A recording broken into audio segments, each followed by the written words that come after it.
What's up, Darkness Live Tribe? I can't hear anything in my headphones. Well, how about now? Turn them up. It's getting better. Hey, Claire. Claire, look what I got. I got my cauldron. Claire, our amazing friend Claire, gave me this amazing coffee mug. Ooh, it's got something warm in it. Right? I'm freezing, so I have my heavy coat on. It's cold so in the studio. Cold. It is. Hi, Ben. I've had the little space heater running in here all afternoon, all day, really, but it only helped a little bit. Captain, the captain is watching. It's better since I moved it over. Hi, Carl. I need to pot up my gain or something here.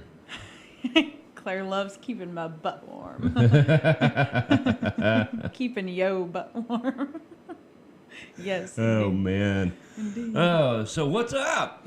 I just want to speak directly to the people watching. I hope you guys are doing okay. Hope you're hanging in there. I hope you got the thing done you needed to get done, or your kid's rash is getting better, or I don't know. I'm trying to relate to something. I don't know.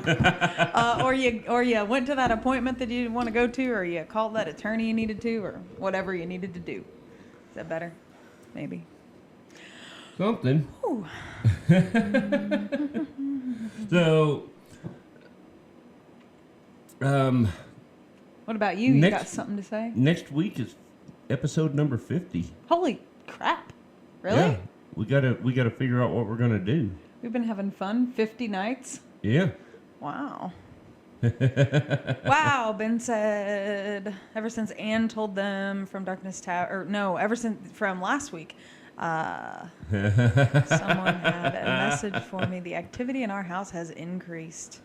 Wow, very cool. Well, so Ben, you know what you need to do? You need to reach out to maybe Lena, or who else could he reach out to that would have more insight on? Well, Lena, obviously. Lena would have insight on. Yeah. Yeah. Yeah, reach out to Lena, Ben. She can shed some light on the subject. She's so freaking awesome. I know, right? I talked to her today. Yeah. She's just wonderful. So, so what's been going on this week? Anything? Well, Anything crazy? I was just really dreading getting outside this morning, to be blunt. Yeah, I don't have much sympathy. I was out in the crap all night, so. Well, I understand, yes, but I'm I saying know that makes me an asshole, but. I just didn't want to go. I just didn't want to go. I went. Happily, I went. I mean, I wasn't dreading going to work. I was just dreading getting. Well, dreading getting out in the nasty crap. For those of y'all that don't know, we had a big snowstorm hit. Well, I say a big snowstorm. It wasn't a huge snowstorm, but it was enough to make shit nasty. Mm-hmm. Driving was stupid.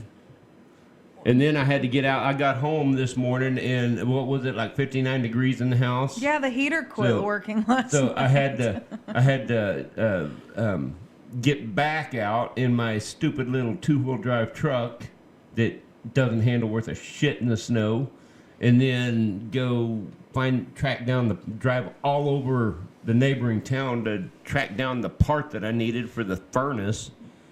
But it's working now. Yeah. It's nice and toasty in there now. It is. Well, I still think it's cold inside. I'm freezing, though, like all the time. You always think it's cold. Yeah, but... It gets down to 70 degrees and you're cold. I am. I am. Wimpy. Yep. I own that. Proudly own that. I love you, though. Uh-huh. Uh-huh. Uh-huh. Good answer. So what else is up? Anything? I just wanted to basically say, I hope y'all did the thing, went to the store, called the attorney, whatever you feel you needed to do. I hope you got it done. Oh, boy. What about you, sir? Do I have something? No, you have a fly. There's a fly buzzing around. Get away from me, fly. Shoot, fly, don't bother me. Yeah. No, I worked 7 days straight, so yeah, Claire, exactly, Jeremiah. What are you trying to say? What? She said, it's 74 and I have a blanket. What are you trying to say? You're a wimp. Cold hands, warm heart. Nailed it. But you never have cold hands. What does that mean? I do right now. I do right now. I'm just giving you shit. You want me to? You want to feel? They're cold. My digits are cold. One thing I've learned over the last 4 years is that you and I have very different definitions of the word cold. Very very definitely different. Yeah. Oh my gosh.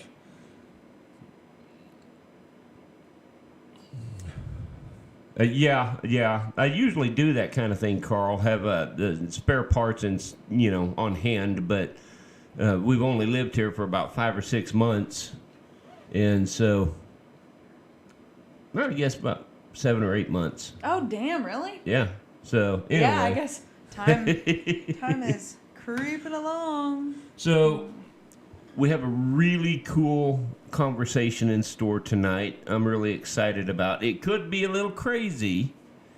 Could get a little insane. We welcome that though.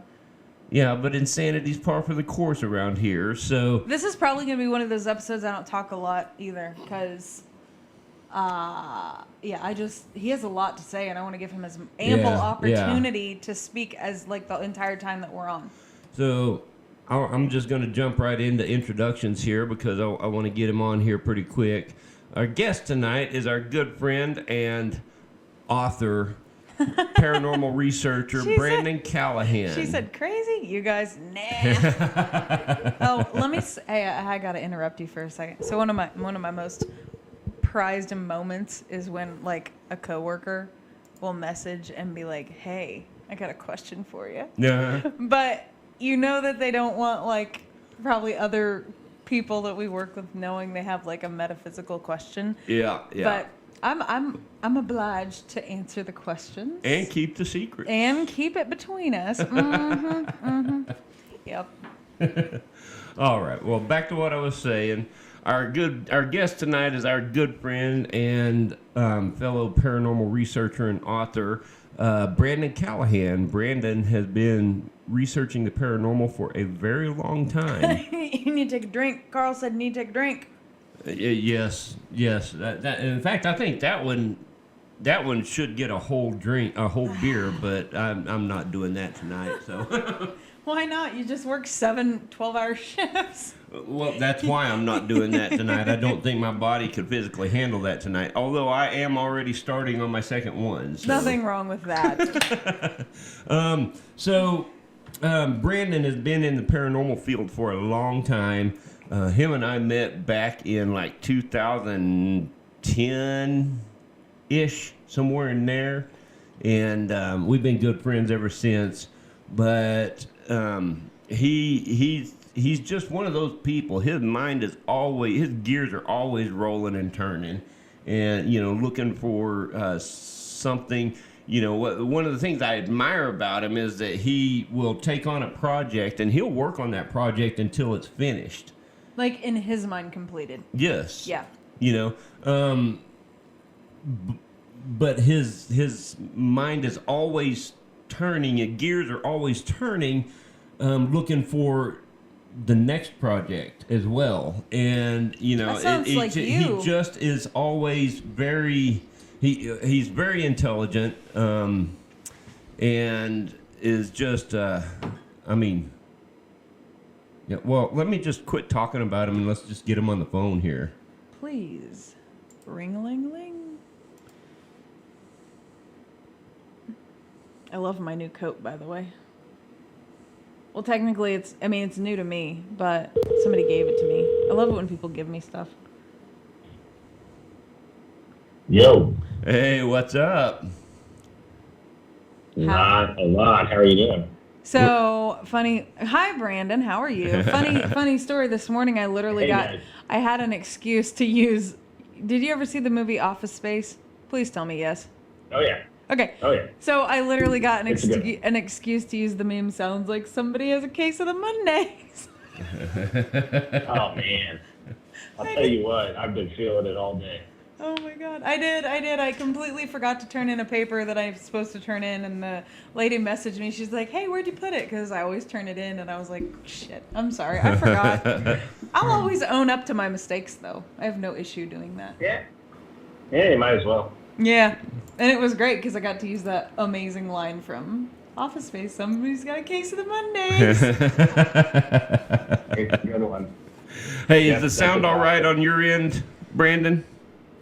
Yeah, are you picking me up okay? Yeah, we're picking you. I'm gonna turn you up just a little bit, but yeah, we got you good. All right, cool. So what's going on, man?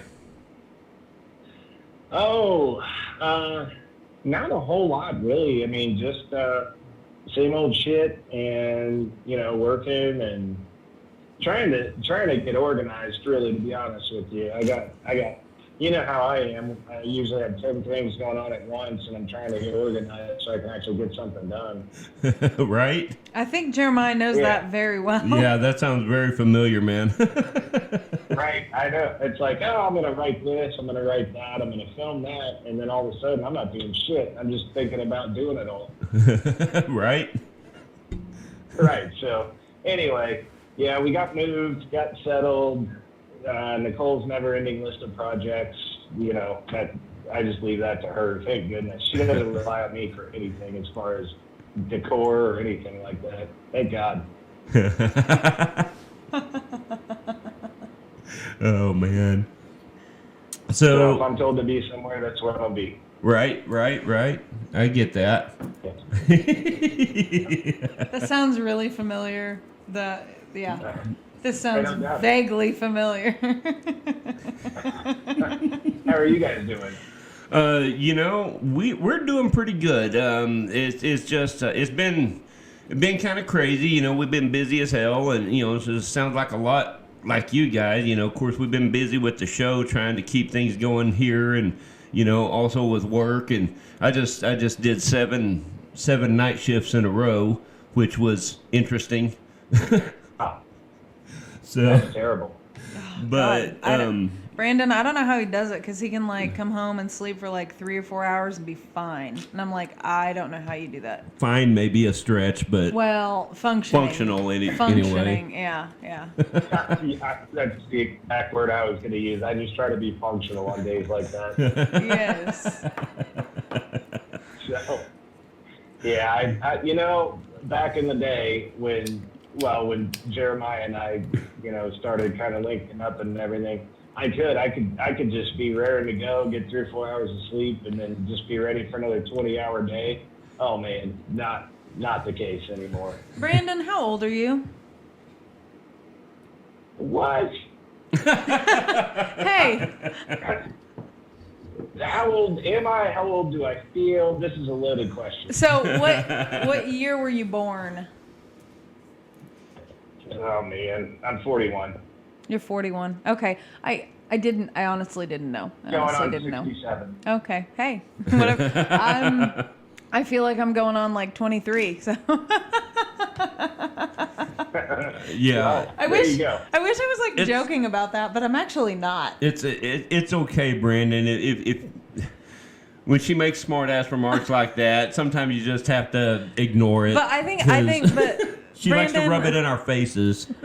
I know, right? But I think that, honest to God, Jeremiah and I were talking or something, and he made a comment to me about, oh, honey, I think you're getting older. And I'm like, no, I'm not. I'm never going to be old. What are you talking about?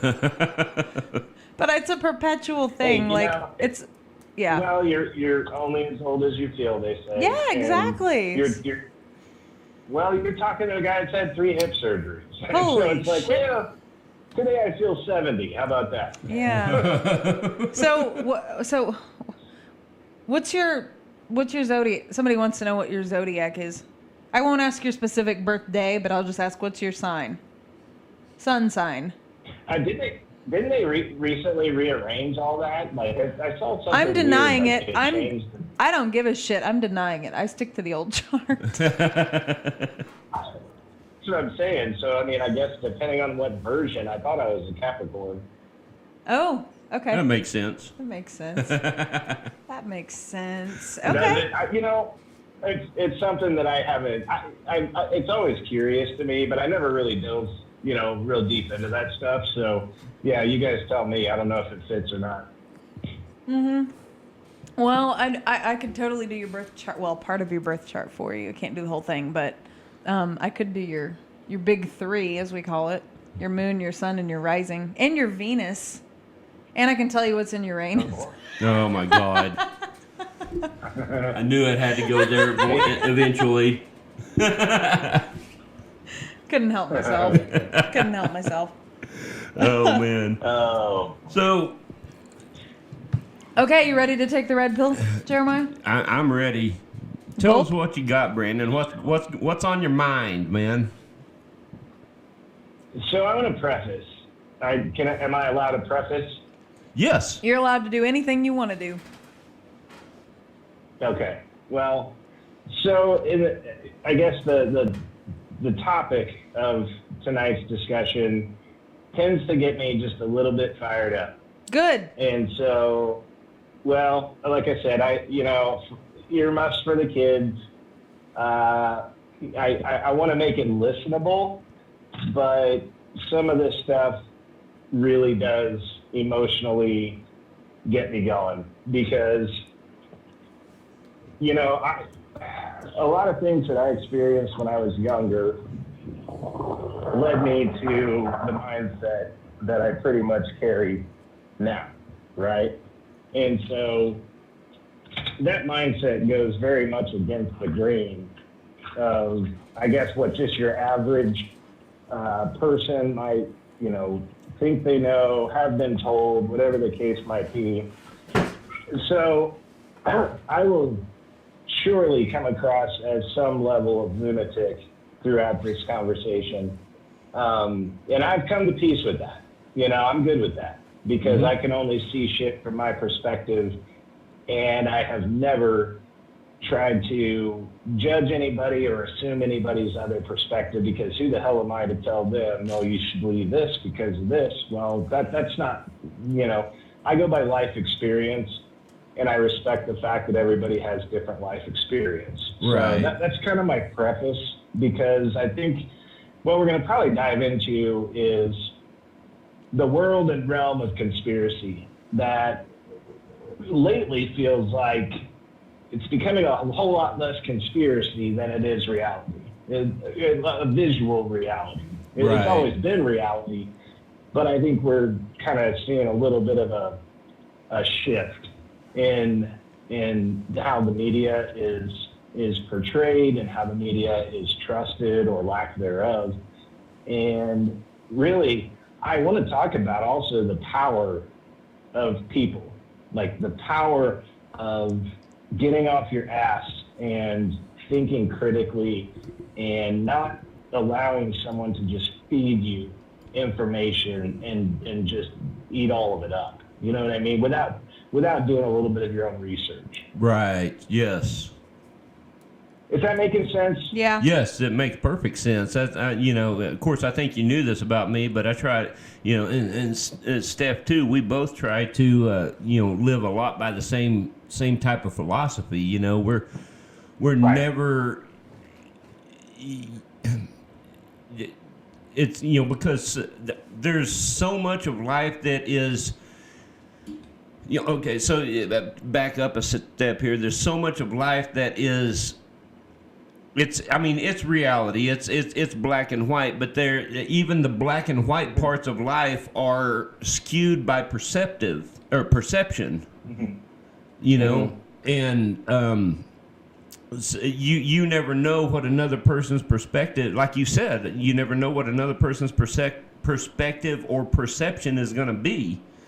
So right. And that's going to be. Ruled primarily by their life experience and everything. Their life experience, their conditioning from a young age, baggage that they've got. Exactly. Somebody who everything makes us who we are. Exactly. Right? Mm-hmm. And nobody should be forced to see things the way somebody else does. And I see a lot of that going on right now. I see a lot of it. I see it with family. I see it with friends. I see it with acquaintances.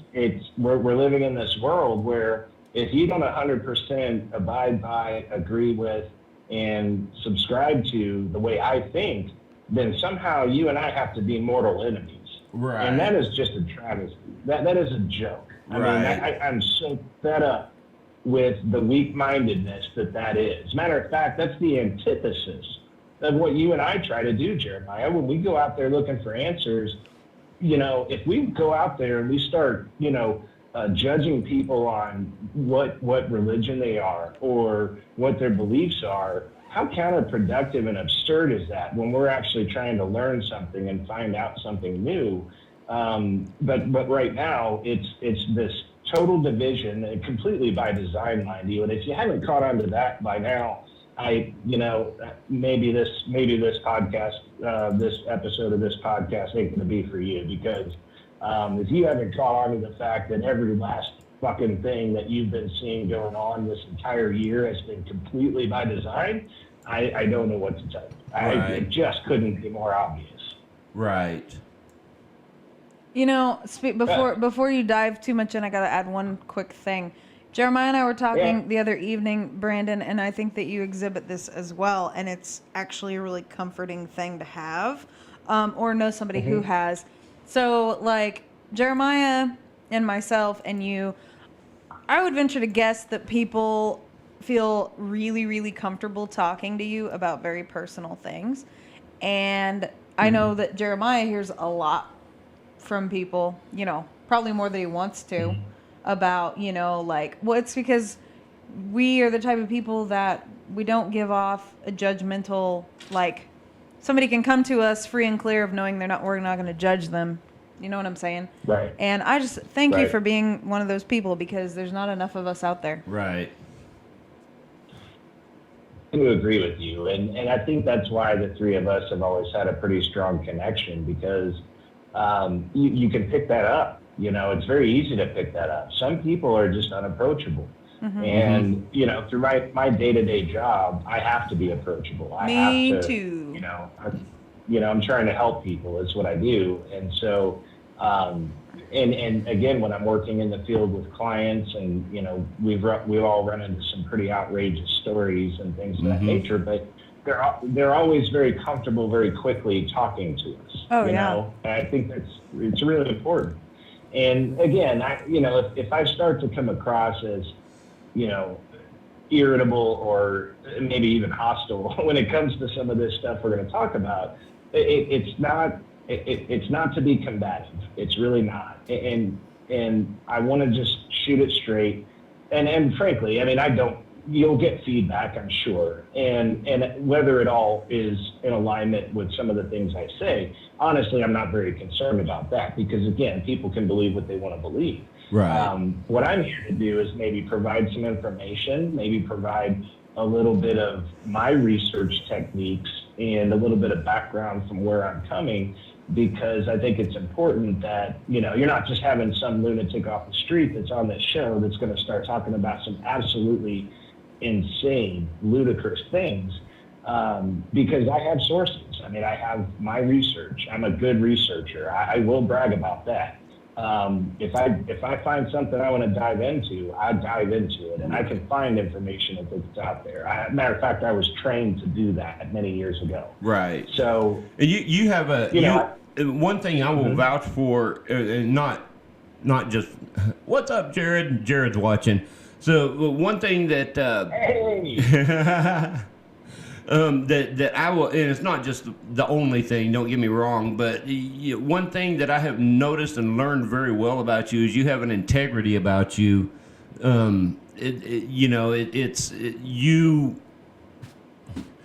course, it's hard to go into anything that we do without some sort of a theory or an idea or anything like that. But if the evidence and the data that you're seeing leads you away from that in a different direction, you're not afraid to follow that. And I very much appreciate that, because there are so many people out there that won't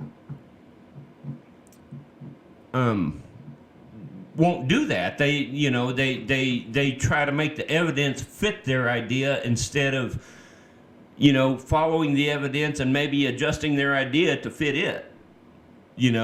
Right. And that's been, that's been a little bit of a sticking point with the documentary we're making, because we have something on film that is, it's on a whole nother level of things that have been captured on film that, you're not going to be able to debunk it. You can try and you'll have your theory and whatever, that's fine. But in the end, it's just so crystal clear and obvious. Like, I just don't know if you're not lying to yourself, you're going to have to say, what the fuck is that? There's no explanation for that. Yeah.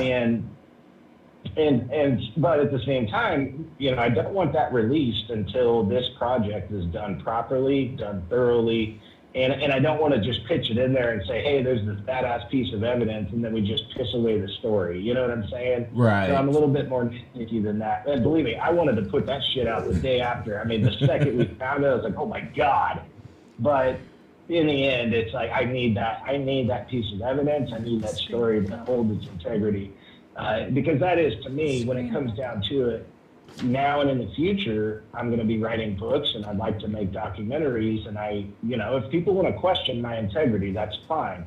But I'll be damned if I'm going to give them any ammunition in order to be able to justify doing it. Because I'm going to tell you how it is. I'm going to tell you how I feel. And frankly, from there, it's up to you to determine whether you believe it or not. I'm not here to convince you. Right. Exactly. Yeah. Yeah. So, on that note, I don't know. Here's the hard thing about the conspiracy world is, where do you start, right? I mean, it's just all over the place. And we all know that through this year, there's been all these new concepts, right? The whole misinformation, if you post the wrong thing on Facebook, it now gets pulled down. Whether or not it comes from a valid resource, it gets pulled down because maybe it doesn't fit a certain angle or narrative. Or agenda. Yeah, exactly. And so now we, the people, all of us, have to fight against that as, and it struck me. It has struck me for the last week. Ever since the Hunter Biden stuff started coming out, started coming public, it struck me. I was thinking, man, they couldn't pull that shit down fast enough. And the media channels, every news channel you turned on, couldn't just dismiss it fast enough. And man, the thing is you should know right then and there. I mean, it just takes a little bit of common sense to realize, wait a minute, why would they censor bullshit? If it's utter bullshit, why would they censor it? Exactly. They would say, here, look at this bullshit. How much bullshit is this? Look at this. They would feed it to you. Why you have to ask yourself a lot of questions when you're evaluating this stuff. Why would they censor bullshit?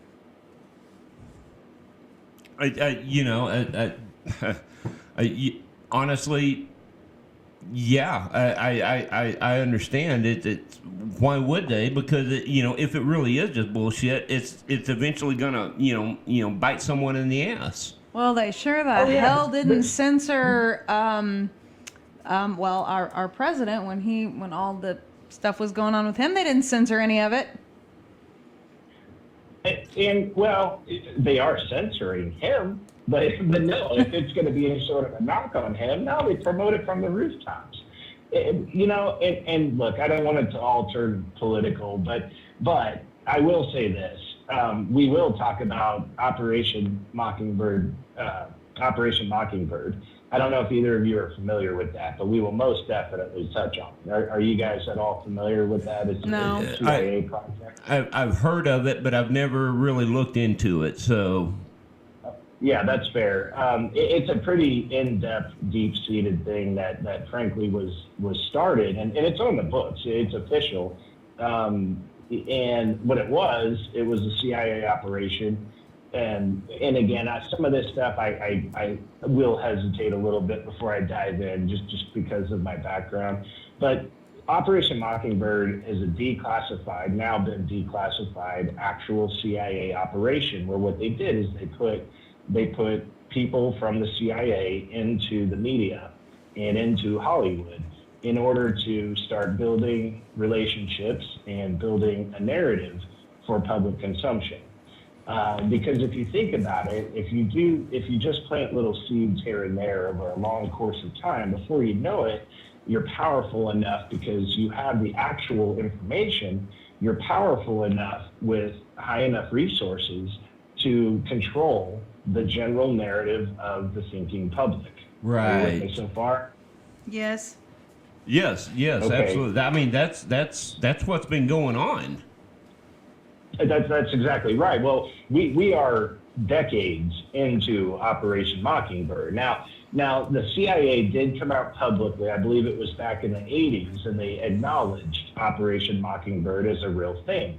However, they never did, never to this day, they never said that they shut that operation down. They basically talked it down to where it was nothing, and that was what was done in front of the Senate. They were questioned about it, and they just knocked it down to where it's like, look, hey, this has been going on. You know, this was something that we had done, but they never actually officially closed that operation. Wow. It is an active, ongoing operation. And barely anybody knows about that unless you really start to dive into it for very obvious reasons. Like you said, look around yourself right now. Right. Wow. So, really, I mean, and this is actually, I didn't know where to start, but we might as well start here. Okay. So when you start looking around it and you start looking at relationships, you start looking at bloodlines, you start looking at connections, it really does not take a whole lot of research to start finding names of major media players being attached to generations of intelligence and generations of whether you want to call them secret societies or you know, we'll end up dropping the Rothschilds and you know, all these different names of these elite bloodlines that have come down for centuries and basically try to control the world. And frankly, that's what they're doing. I mean, this is what's happening. Wow. I know. I know that. Oh shit! I just had a night shift dementia brain fart. I completely lost what I was going to say there. Go ahead. Go ahead. Well, no, I guess some of the, you know, and again, I want to say this. When I name drop, this is not an intention to be politically biased. And if you start seeing, I guess, trends, then maybe you should start thinking a little bit harder about some of this, because again, this is all verified. I mean, this is unclassified information that you can find online if you just simply take the time to look for it. And I do recommend that you steer clear of Google, because Google will interrupt anything you're doing. They will put the most pertinent information of what you're looking for. They will put it number 12,000 in your search results. Right. This is what Google does. Google's a big player in the whole scheme of things. Clearly, they own the search brain of the world. I mean, think about the power. Just think about the power. And so, don't go to Google. Right, Please, right, if you're doing any research, go to DuckDuckGo. It's called DuckDuckGo. It's unfiltered. The most hit and relevant information comes up top in the search. They're not going to push you in one simple direction or another. It's going to be accessed information and what was accessed the most times. And from there, you can start piecing it together, and you can start saying, well, is this a valid resource? You know, it might come up with a website you've never heard of or a news source you've never heard of. You can go to that website, you can go to the news source, and you can dig into them. What other stories have they told? What other publications have they put out there? What is their perspective? And from there, you need to determine, are they full of shit? Do they have an agenda? Or are they legitimately gathering this information and putting it out there for public consumption? Right. But go to DuckDuckGo. Don't go to Google. Okay, so if you go to Google, you lose. What's the name of that site again? I want to throw it out there on the chat.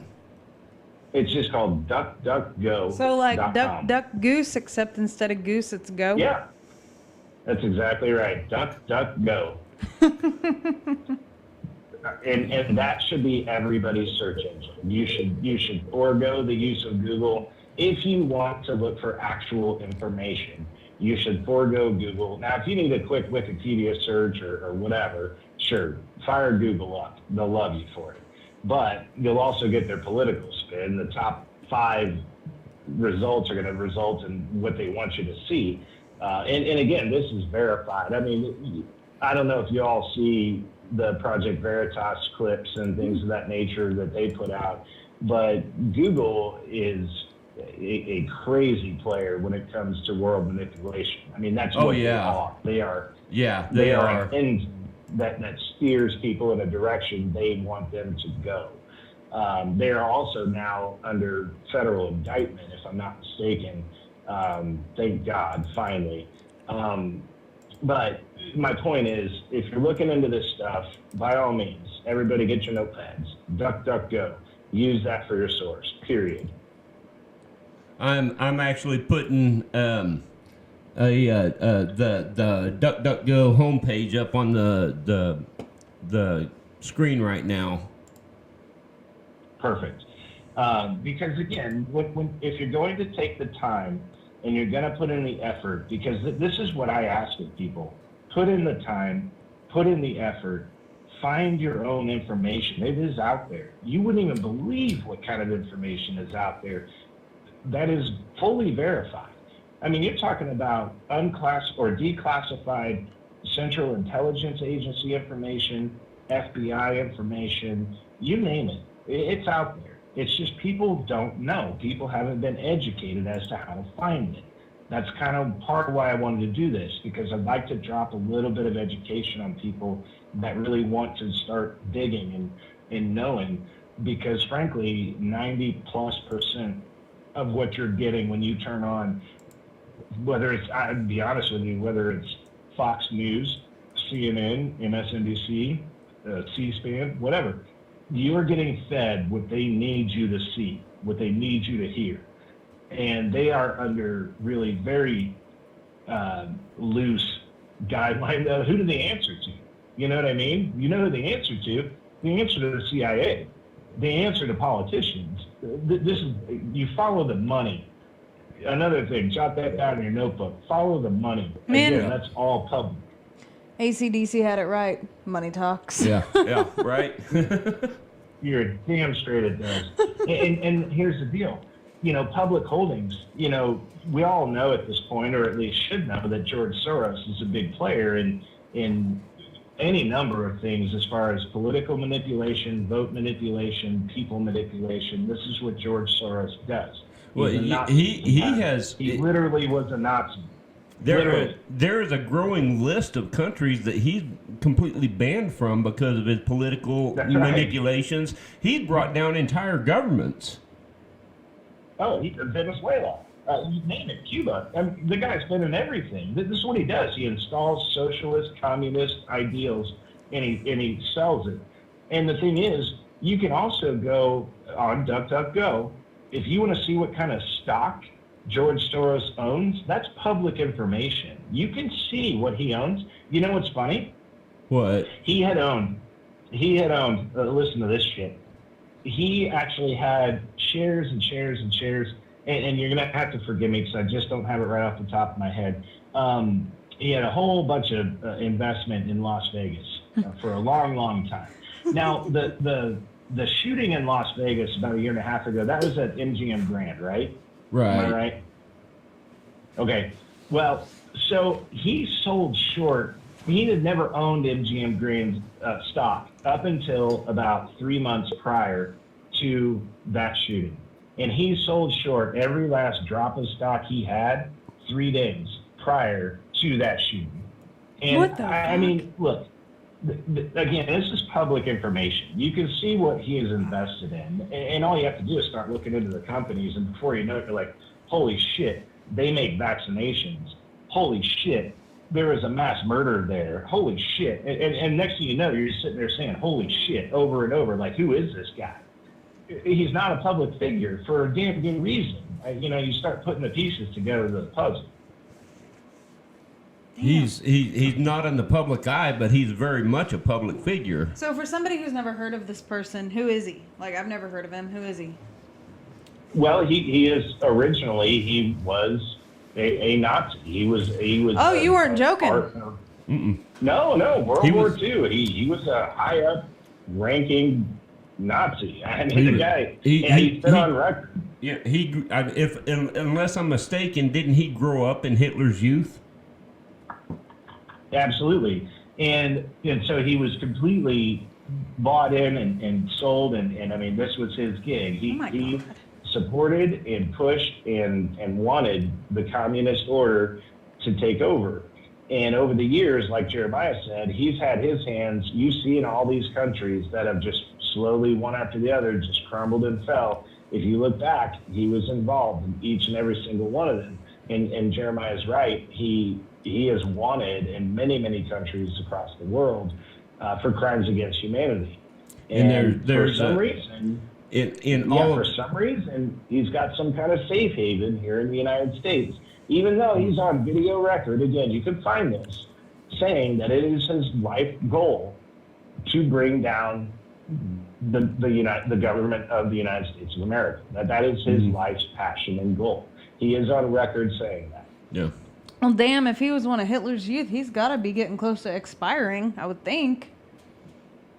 He's very old, except He is that old. in most cases, juniors, just as bad or worse.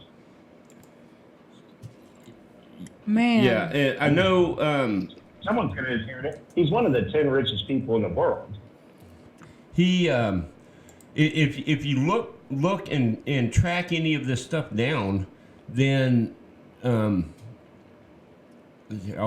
put this back up. I've got pictures. Well, Oh. okay, I'll have to reconfigure that. But I was going to put a picture of him up. But if you look and kind of track down the countries where he's been involved, and either the governments that he's toppled, the countries that he's very active in, or the places that he is wanted or banned. Every single one of those countries. Well, take Venezuela for example. But their oil, Good example. they're oil based there. And his activity there. You think he's not profiting off of that?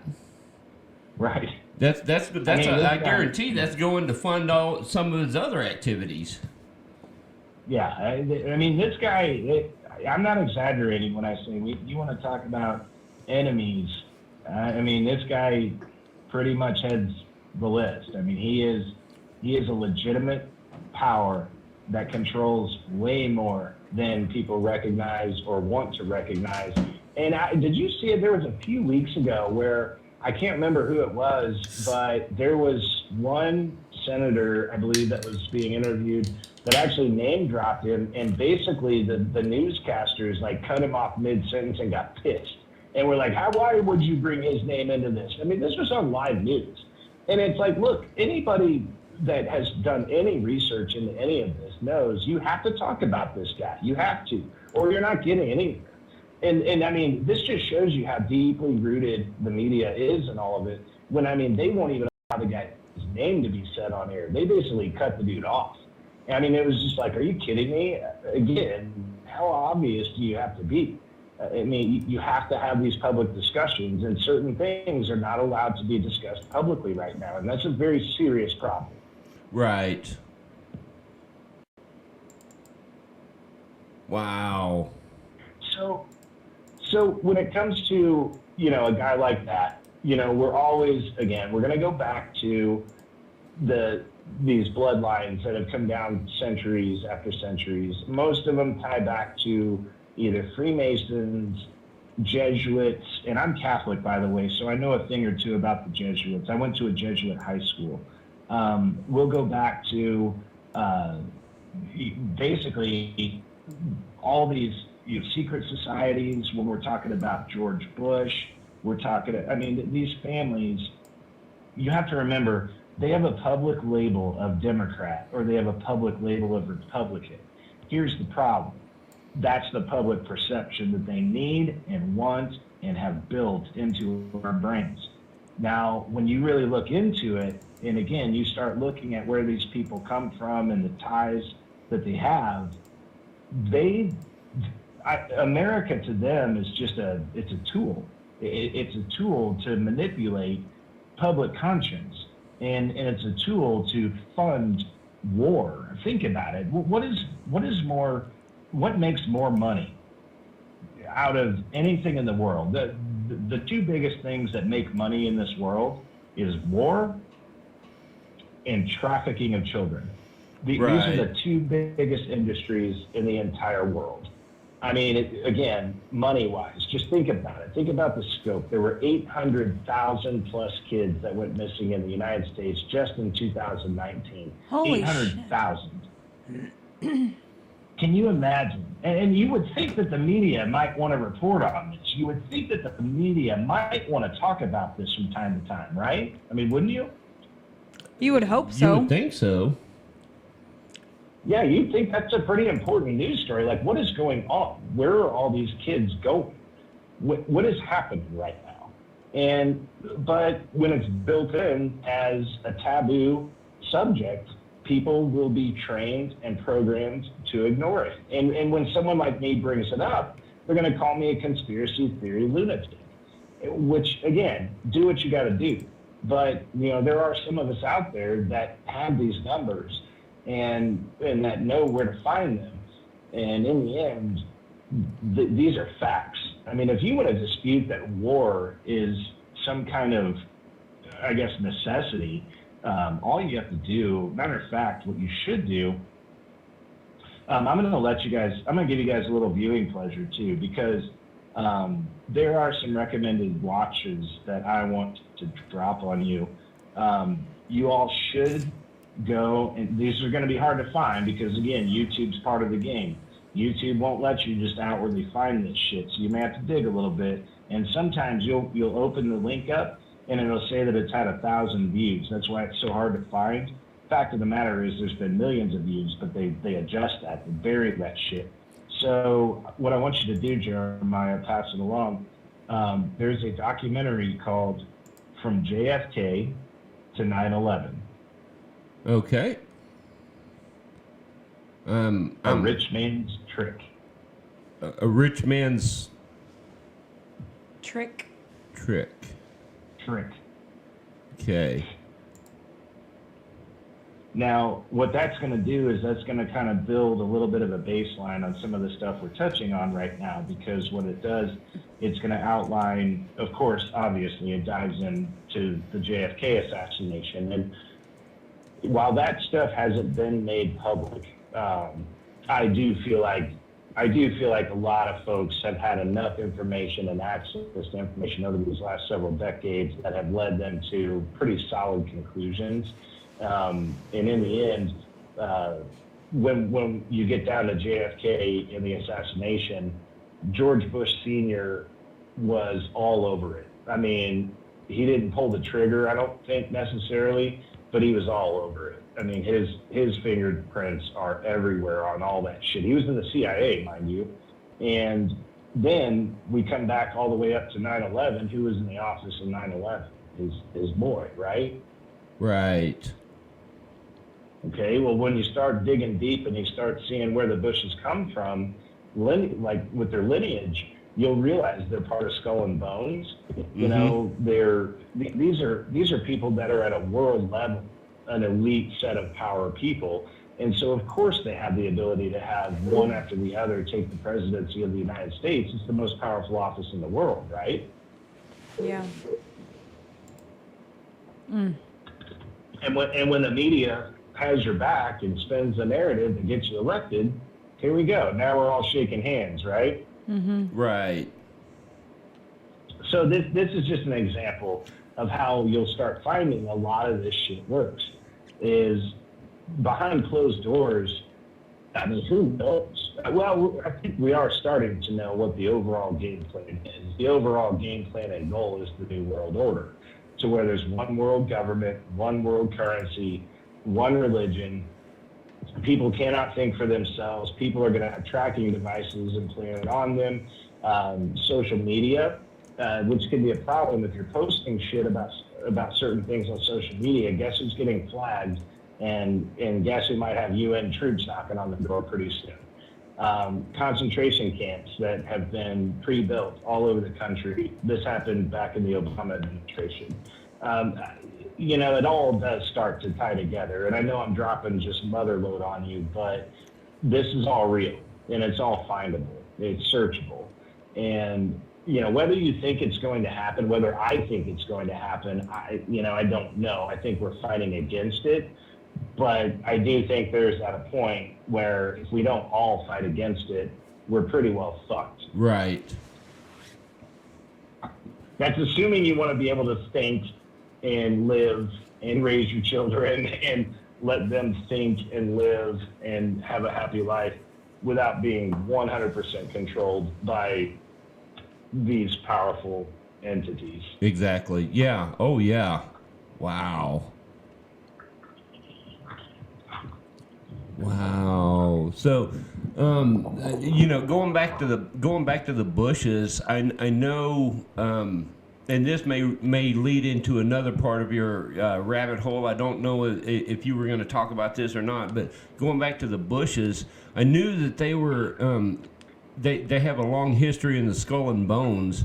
I've heard that they also have some history in the Jesters. And I believe that I could be wrong about this one, but I believe that George Bush Sr. Has, isn't it speculated that he has history at the Bohemian Grove? I believe so. I have not seen that attachment, but I've heard that. I have heard that. Again, it would take a little bit more digging. But you're here. The point that you're making right now is, if you know of or have heard of some of these organizations, these power organizations, elite organizations, you'll end up finding that there's 10 to 12 different lineages and bloodlines that end up tying to every single last one of them. I mean, and you can look at a lot of these senators. Career politicians that, that's, to us, it's a name, it's a Kerry, or, I don't know, name it, well, shit, Kennedys. I mean, they're all incestuous, you know what I mean? These people stay in office for 40, 50 years because we're too stupid to see the writing on the wall and say, wait a minute, what is this? I mean, right now we've got Biden in the news, who's a 47-year career politician trying to become the president. I'm sorry to say, but can't hardly formulate a coherent sentence, and he's on the cusp of the presidency. It makes me just sick to my stomach. But, if people want to go vote for him, go vote for him. Do what you got to do. I'm just telling you my perspective. I prefer someone that can speak and makes sense. Hey, I gotta add something in there. So if he's been in the public's eye that long, he must not have done shit, because I'd never heard of him until he was in office with Obama.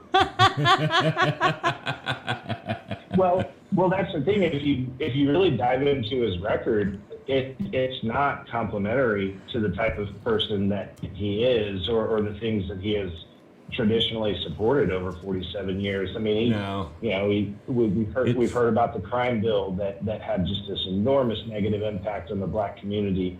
But now nobody wants to talk about that now, do they? Well, no, of course they're going to talk about that. They want that shit shut down. You don't want to hear about that. He also called black people super predators on the floor of the Senate. I mean, this was back in the 80s. I mean, I don't know what you need to know, but the man, not to mention, he was very close with Robert Byrd, who was a grand whatever the fuck for the KKK. Yeah. As was Hillary Clinton. Spoke at his funeral, didn't he? Spoke at his funeral. Yeah, exactly. Eulogized. And it's just like, wait a minute, guys, what? And in the end, you got Biden now coming out on an interview on TV, and he's saying, well, if you don't vote for me, then you ain't black. And it's like, what? What did you just say?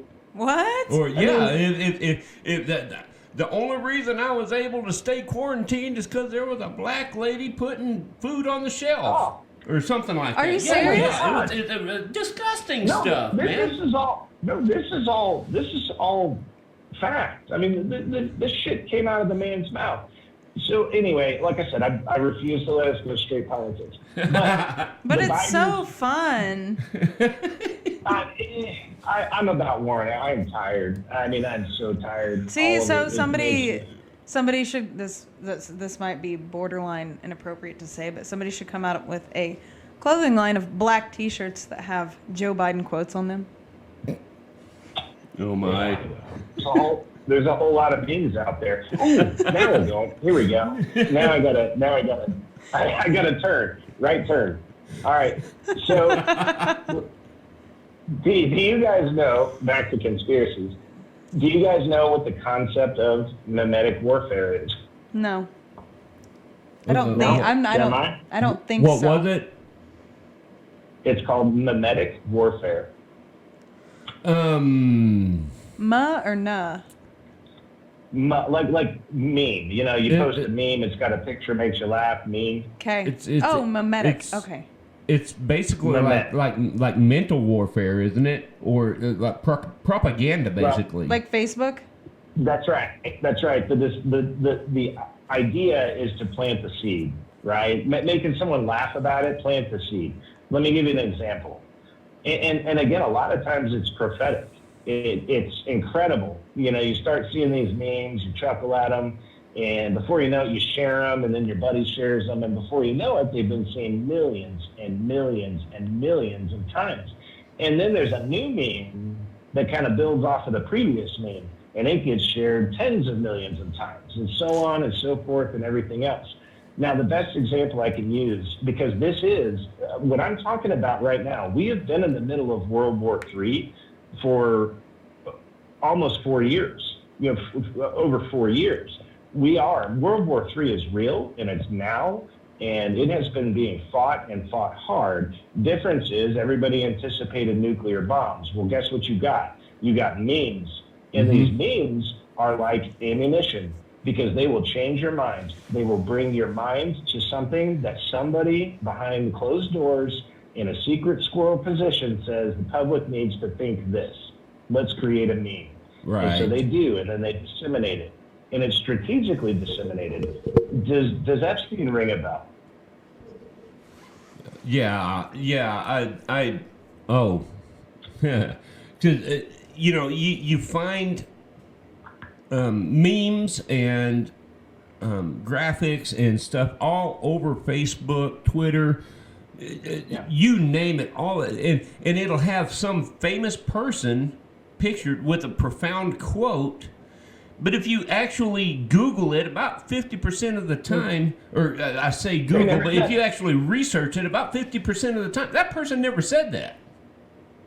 But before you can even find that out and correct it, how many people have seen it and every single one of them just about bought it? Exactly. Right? It was on the internet, must be true. Yep. Bought it hook, line, and sinker. Just think for a second about the level of mind manipulation that's capable in that kind of shit. Think about it. I mean, it's staggering. It should be terrifying. It's unprecedented. Oh my God. Let me ask you guys a question. Before the Epstein memes were just no, I'd never heard of off him. the chart. Nope, never heard of him. If you would have asked 100 people, I would be willing to bet 3 to 5 knew who the fuck the guy was. Right. Yeah. Well, now ask 100 people if they know who Epstein is. Tell me how many people don't know who Epstein is. If you ask 100 people. I know he didn't kill himself. You're goddamn right. And you know what? That's what we call mission accomplished. Think about that. Yep. I mean, just seriously. And before you know it, the whole world woke up to Jeffrey Epstein. Mm-hmm. This was so damn planned. I mean, come on, people. You have got to just recognize it and be like, oh, shit. Yeah, that's pretty clever. And it is. These people are clever.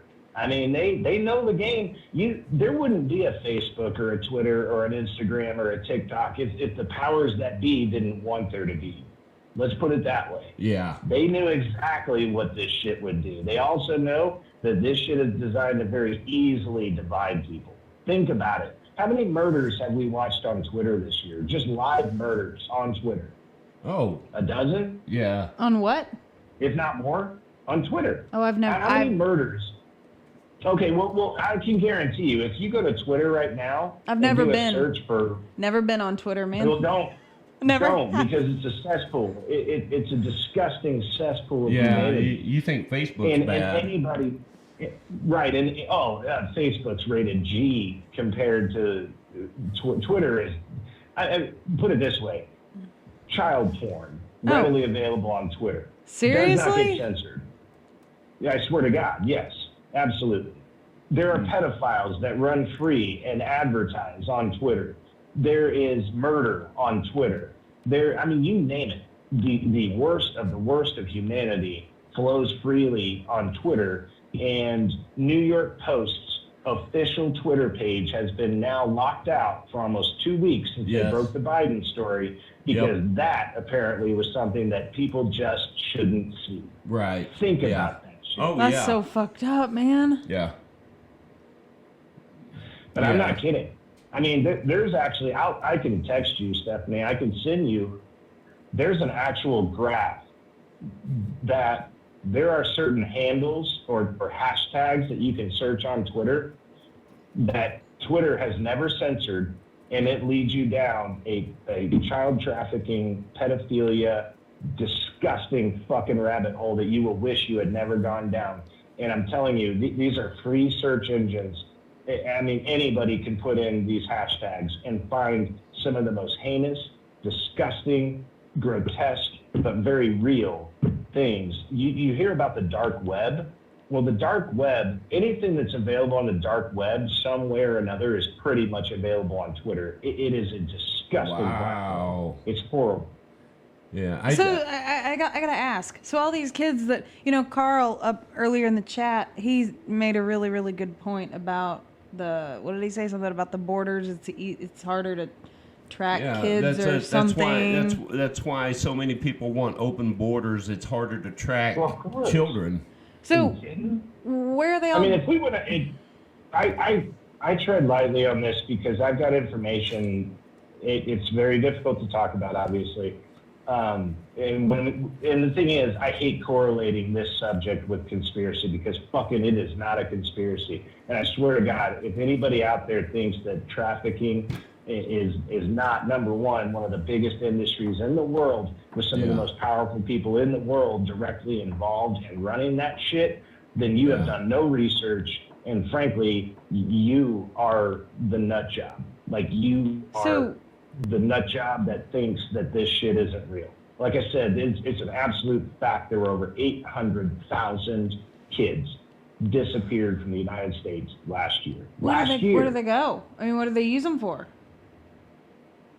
Yeah, I don't know that I want to really get into the details of that. No, because I mean, like, I'm it's aware of human trafficking, and I'm aware it's awful. And why isn't it shared more? But anything from slave labor to sex slaves to, you've heard of Epstein's Island. Yeah. That type of thing. It's disgusting. It is fucking disgusting. Jesus. Do you know what adrenochrome is? Do what? Do you know what something called adrenochrome is? Oh yeah, no. There's that too. Oh, this is fun. Yeah, well, like I said, man, it gets real dark, real hard, real fast. And, what do they it's take? all Kids' real. blood or something? Do they take kids' blood to get? It's right, and it's more Seriously? Potent you can tell by the name. It's adrenaline, right? Pumped up blood and adrenaline, and it's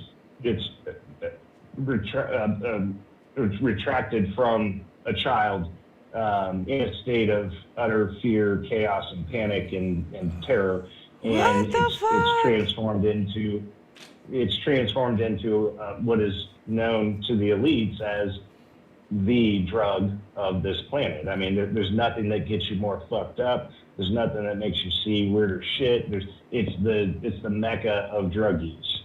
and it goes for, I think a dose of adrenochrome is, I don't know what, 5 grams, something like that. I don't even know. Yeah, it's I don't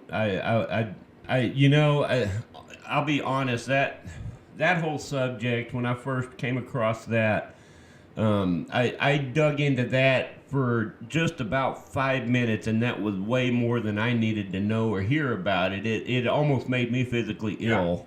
So that's here's the yeah. I've actually done research and still learned more in the last 3 minutes of conversation than I already knew, because it was terrible. Yeah. Well, so here's the problem that we're going to run into, Jeremiah, is nobody in their right mind, especially those of us with kids, want anything to do with these details, want anything to do with acknowledging and recognizing the fact that this level of evil is just incessant throughout the entire world. We don't want to know that as real, because then you quickly lose faith in humanity as a whole. Right. And I think that's part of by design. And I think pretty soon, because I'm going to tell you right now, the Hunter Biden stuff, we're talking about him molesting kids, if not his own niece, all this stuff.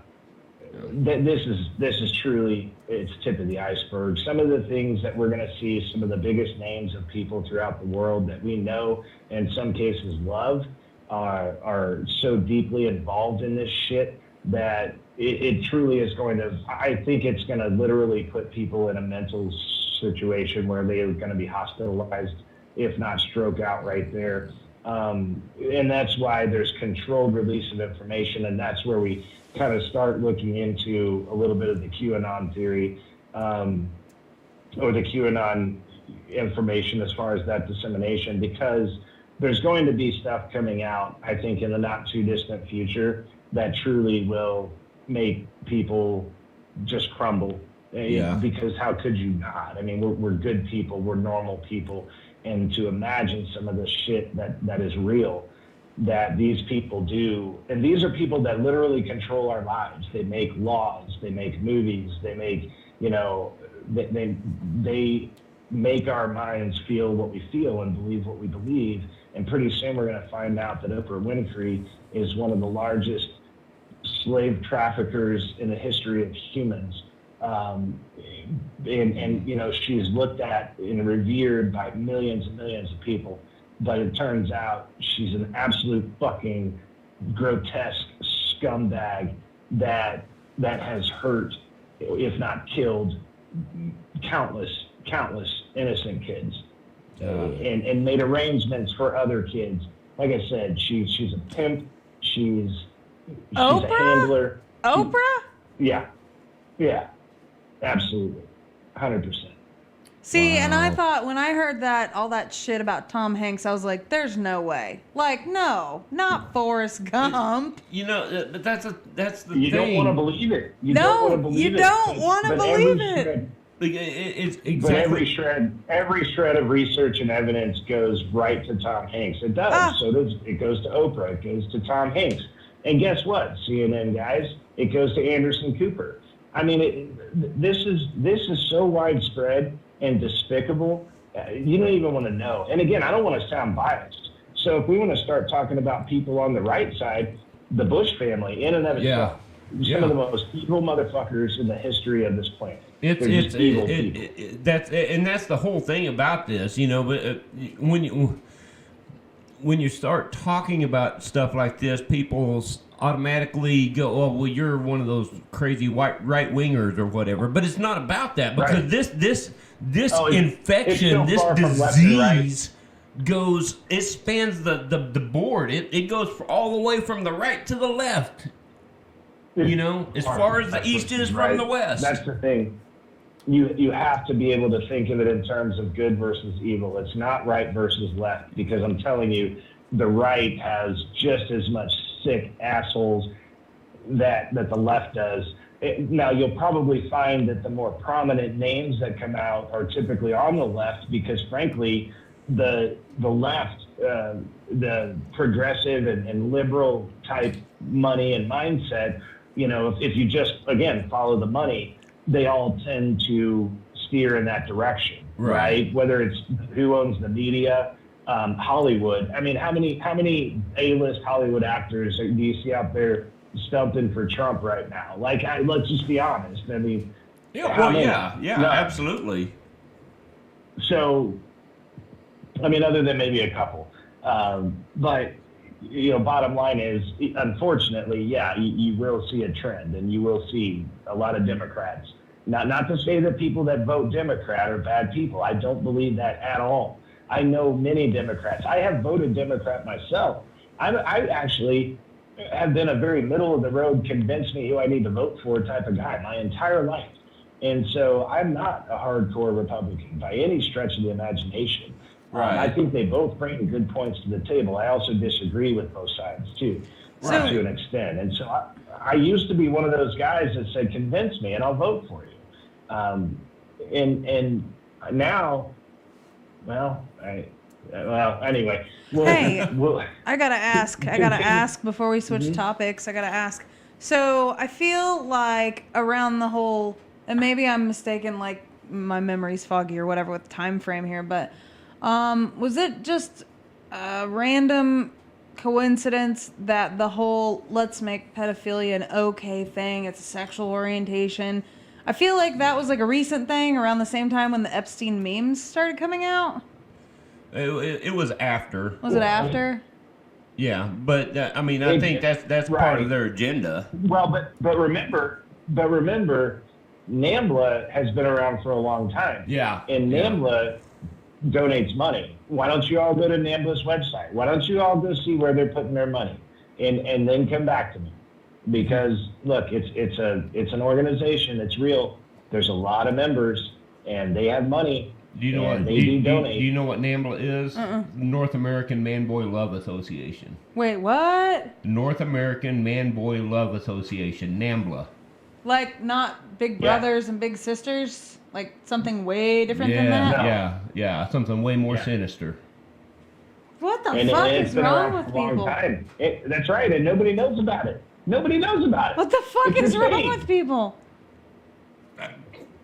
I'm telling you that there is, and you know what I've been seeing.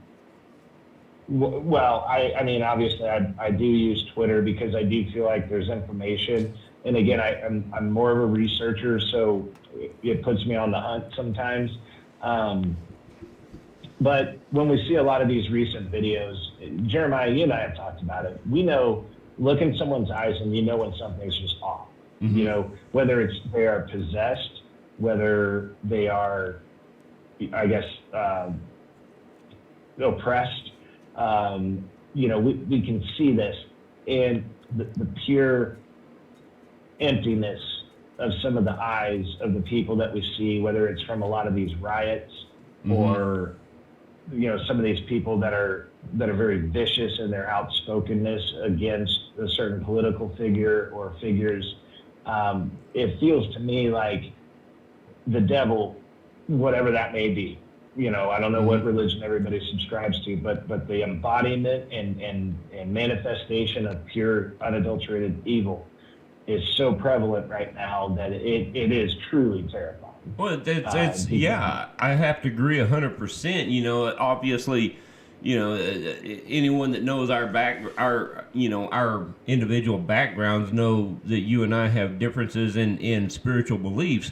But there is still evil, and there's a source to evil, and no matter what you look at, and I think that is literally, I mean, it is just sucking the life force out of so many people right now.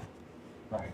Yeah, it is, and the thing is, when we start talking about where these bad people are and what they promote, you have to start thinking about it in terms of they've had so long to train, especially younger generations. They're training you through their music and their political stances and what they're showing you. I mean, I've seen music videos depicting a very famous singer literally eating children. What the fuck? Well, when we start thinking about it's the devil plays on no timeline. The devil has all the time the devil wants.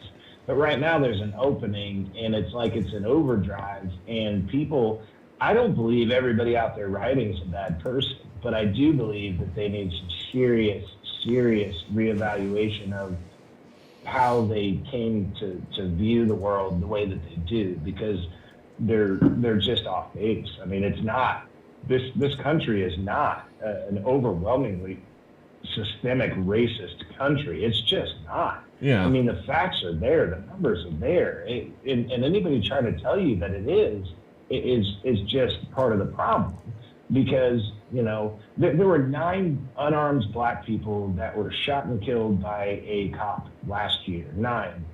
That is a documented fact, and that's not even to say that they weren't that they weren't in the wrong. Maybe they were doing something or attacking the cop or whatever, but maybe they weren't. I don't know. But 9 in 1 year, and there are politicians out there saying that cops are hunting black kids and black teenagers. It just doesn't. It doesn't. Yeah, the statistics just don't add up. I mean, there's no. Of course that's gonna. It delves into a lot more of that whole argument against systemic racism. But if you look at all the statistics across the board, and they just the evidence is not there to support any of that. No, it's not. And the thing is, again, I would never deny that there are instances of racism. And I don't ever deny that there are racist people. I mean, look, there are. There are always going to be. There's always going to be bad, right? But do you really have to fundamentally deconstruct what has been the greatest country in the history of human, as far as being able to get along with each other and commingle? We're the melting pot of the world. We all come from everywhere throughout the world, and we commingle and we work together and we hang out together and we laugh and we talk and we learn from each other. And now we're being told that we need to deconstruct all of that and force people to act and think and behave in a certain way because everybody's just so fucking racist. Right. And it's just not true. It's just not true. And it's insulting. And frankly, it's scary, because no child should feel like they're growing up in an environment where they are either born superior or inferior to anybody else. Yeah. Every child should be born to know you can be whatever you want to be, and the color of your skin be damned. Does not matter. We're going to help you, and we're going to push you, and we're going to teach you, and you're going to be inclusive and accepting, and we're going to teach you how to learn from differences rather than demonize them. Yeah. And right now, the world needs us to demonize the differences, and that's where I draw the line. It's just like, you're not going to tell me to tell my kids that I need to have them approach other children because they look differently, that they need to come up with an apology or something. Right. Get the fuck out of my face. Yep. First of all, it's condescending to the other child. Let's say it's a brown or black child. That's condescending. That's showing that other child, look, we know that you're lesser than us just by default because of what color you are. So allow me to apologize to you. Like, what is that? That in and of itself is racist. Yeah. I mean, just get rid of it. Stop seeing color and start seeing potential, and just get the fuck after it. I mean, this whole thing, and again, it all goes back to the narrative. It goes back to the media. It goes back to the politicians that are in the media's pocket. It goes back to everything. And it's just not that hard to figure out if you're just willing to think. Yeah. Hey, I want to, not to change topics. I have to, okay, I have to say this, Brandon. Thank you. Thank you for saying all that, because it's I have to say it, to get into my own personal viewpoints here for just a little bit, because it is difficult and disheartening when you're faced with all of this stuff day in and day out, And it's brutal. so encouraging to find someone beside yourself that's willing to say, you know what, bullshit. Thank you. Okay, Well, we can move on. No, well, that's the thing, and I know it seems like every time I come on, we end up should have like a 3-hour podcast, but you know, it is because here's the thing, since we all got locked down, I found myself doing research, and I found myself asking why. Matter of fact, before I jumped off Facebook, thank God. I mean, I haven't looked back, and I don't intend to. But you know, I would just simply say something like at the very beginning. For example, I said, okay, well, we're going to go ahead and do this 2 weeks to flatten the curve, and I think you could probably find it on my Facebook page. I don't know what it said exactly, but it was something to the effect of, yeah, we're going to go ahead and give the government 2 weeks to flatten the curve. Now let's talk in 6 months when we're still flattening the fucking curve. We're about to give them the inch, and they're going to take every last mile they can possibly take. Mm-hmm. And it's disgusting. And that's the thing. With the background that I have, I know what it means when the government is trying to take those steps. It is so clear. I've seen it. I mean, my God, we didn't put up even a little fight after 9/11 when Bush presented the Patriot Act. They named it perfectly. They called it the Patriot Act. So of course every American's like, fuck yeah, spy on me, man. Get those terrorists that are CIA operatives. I mean, just get in there, spy on my shit, track my shit, and now next thing you know, here we are 20 years later, and what? Now they have no limits. None. Right. Damn. We didn't put our foot down. Until right now, I had never thought about it like that. Oh yeah. We just opened the door. We opened Pandora's box. We just opened the door, and the motive, their motive, claiming their motive for spying on all of us. Got to get the terrorists, but in reality, they just wanted to. Yes. We've had those conversations about how, you know. And so everyone thinks, okay, it's time to get the tinfoil hat out when I bring this up. But our fucking phones are listening to us. Our laptops, our tablets, our fucking TVs are listening to us now. They know what we're saying. They have AI intelligence. AI algorithms going on. They know what the fuck you're thinking before you even think it. And you think that Facebook, Google, Twitter, all of this big tech, you think those are the only people that get access to that? Fuck no. The American government gets access to that shit too. Well, go to Google right now and type in "what is," and it's going to fill something for you. And it's going to be something that a lot of people have searched. It's anticipated, right? So you really think, and not to mention, if you search for something, tell me that you don't get the ads for that company or similar products. Oh, hell yeah, we do. Oh, yeah, we do. You're damn right you do. Because you look, like I said, yeah, they named the Patriot Act very well to get it passed without any sort of pushback, and we fucked up. The citizens of this country fucked up. I said it the second I was in Turkey. I was in the Middle East when 9/11 happened, sitting in a fucking message center, a top secret message center. This is what I did. I did crypto and I did all this shit, and I watched it happen, and I'm sitting there just slapping myself repeatedly in the forehead, like, what is going on? How are we allowing this to happen? And sure as shit, they got no pushback, because everybody was so damn patriotic. How are they going to turn down the Patriot Act? Oh, my God. It was brilliant. Yeah, it was brilliant. We got played hard. I mean, damn. Hey, so I want to, before we run out of, or before we're getting shorter on time, I want to ask this question before I forget it.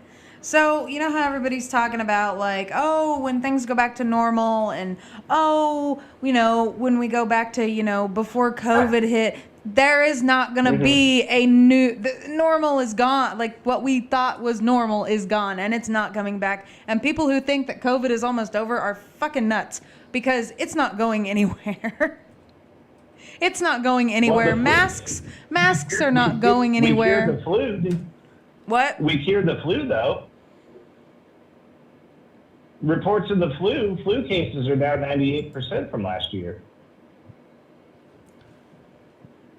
Wow. Really? Yeah, that's true. Look it up. Yeah. Well, that's So the fucking flu suddenly interesting. disappeared. Well, that's fucking interesting. Stephanie, you're right. You're right. The bottom line is, we like I said, we gave them an inch, and I there you mean, go. seriously, you will have to make long-term adjustments. You know, and I mean it. Like, I remember when all this shit hit, you know, my mom was like, oh, you know, maybe a few weeks, and then I'll be able to see the grandkids again. And, you know, a few weeks went by, Right. and then she's like, well, a few more weeks, and a few more weeks went by, and then she's like, man, Yeah. I'm really missing the grandkids, and, you know, is it really worth it to not see my grandkids and the risk that I might catch the COVID, you know? And anyways, but yeah, I'm telling you, man. And like now, you know, like the numbers are going to continue to go up. Like, they're going to continue to go up, and we're going to continue to have to wear masks, and we're going to have to continue to social distance, which, by the way, I'm sorry, there is something fundamentally wrong with not giving human touch to other human beings. Like, that is not normal. So, no, it's not. And here's the thing. You know, what the media has driven home, I mean, my God, ad nauseum, is the number of cases. The one thing that is never followed up is how many of those cases are sick people, period. I mean, how many? How many people are sick? How many people, I think one question that Fauci and everybody should be answering right now, since day one, how many people contracted, got sick, hospitalized, and died by this specific disease? And I don't want to hear about this shit about, you know, someone had a heart attack and then that post-mortem test positive. Don't give me that shit. I'm talking about how many people have gotten it, gotten sick, gotten hospitalized, and died purely from this fucking virus. Nobody has ever asked that question, and nobody is going to come out with the number. And I mean, don't you think that's a pretty relevant fucking number? Yeah, it When you're is. talking about, well, Kansas City has 3,000 more positive cases today. Well, how many of those 3,000 people are sick, asshole? 10? 5? None? Well, I mean, that's, these you know, are that. relevant pieces of information Well, yeah, that's to just make like. people adjust their life. Well, that's just like, you know, talking about end of life and stuff. You know, like, yeah, somebody might have COVID, but that's not what they fucking died from. Exactly. It's irrelevant. That's gonna go. That's gonna go on their death. That's gonna go on their. If they didn't die from it, it's irrelevant that they had it. Yes, you know that's gonna go on their death certificate of what they died from. I wonder why, but Of course, because they get paid for that shit. yes. And I'm not bullshitting. The number of reported flu cases are down 98% from last year. That's a fucking miracle right there, isn't it? It really is. It really is. That vaccine finally works. As opposed to forcing people to give their 4-year-old a flu vaccine that makes them autistic. Yeah, that I still don't understand the Here's another people. one. Well, on that note, here's another drop. Here's another available documentary that's going to be very hard to find, but if you find it, it's worth the watch.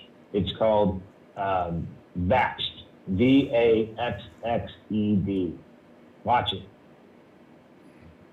I've heard about that. Oh, Christy said she was exposed supposedly. She quarantined for 14 days, not a single symptom. So yeah, my Right. kid's other mom tested positive for COVID. Not one other single person, and I was around her, okay? Not one other person in their household contracted it. I didn't catch it. Jeremiah and I are around COVID positive people. We still test negative. Here's the thing about this, and that in specific, in this. Okay, so maybe this. Maybe this reflects on my irresponsibility. I don't know, but okay. So we're around a lot of COVID positive people, and take. I mean, like up face to face with them, like giving them a bath. Now, granted, like you can't get any closer than giving a bath. Granted that when Steph and I are in that proximity to people, we're wearing the full PPE, the mask, the goggles, the gowns, gloves, the whole thing. But then you hang have on. Then you have the ones who you don't know have it, just haven't gotten tested yet, and you don't have on the full PPE. But not only so, look at me. Look, what's on my face? You can't get a good seal on a mask. My respirator will not seal to my face because of my beard that I refuse to shave. And I have spent hours with these people. And you know what, Jeremiah? You're carrying around all kinds of fucking germs in that beard. I mean, that's a proven fact. All kinds of germs in your beard. Yeah. He's not wrong. No, it's true. It's true. And to me, okay, I mean, we wash ourselves and we try to keep clean and everything else, but the bottom line is people think putting a piece of cloth over your face is doing something, and truthfully, it's just not. I mean... Yeah, it's doing something. It's giving me some blackheads. That's what it's doing. Yeah, if not staph infection. God. No, okay, I'm serious, Brandon. Explain to me. You guys are in the medical field, breathing in your own what you're breathing out. And, I'll tell you what. I could be standing in a crowded room, and I'll be honest. If I have a mask on and I'm about to sneeze, I ain't sneezing in that fucking mask. I promise you. Right. So I want to talk That's about going this. right into my elbow, and we're all going to have to be okay with it. Okay, so I want to ask you a question. Okay, so I've been seeing all these news articles about the blood type and correlation with the risk of catching COVID. Okay, and sure. I find it fucking interesting. Which, by the way, I know nothing about. Okay, know nothing about what blood type or what I'm talking about.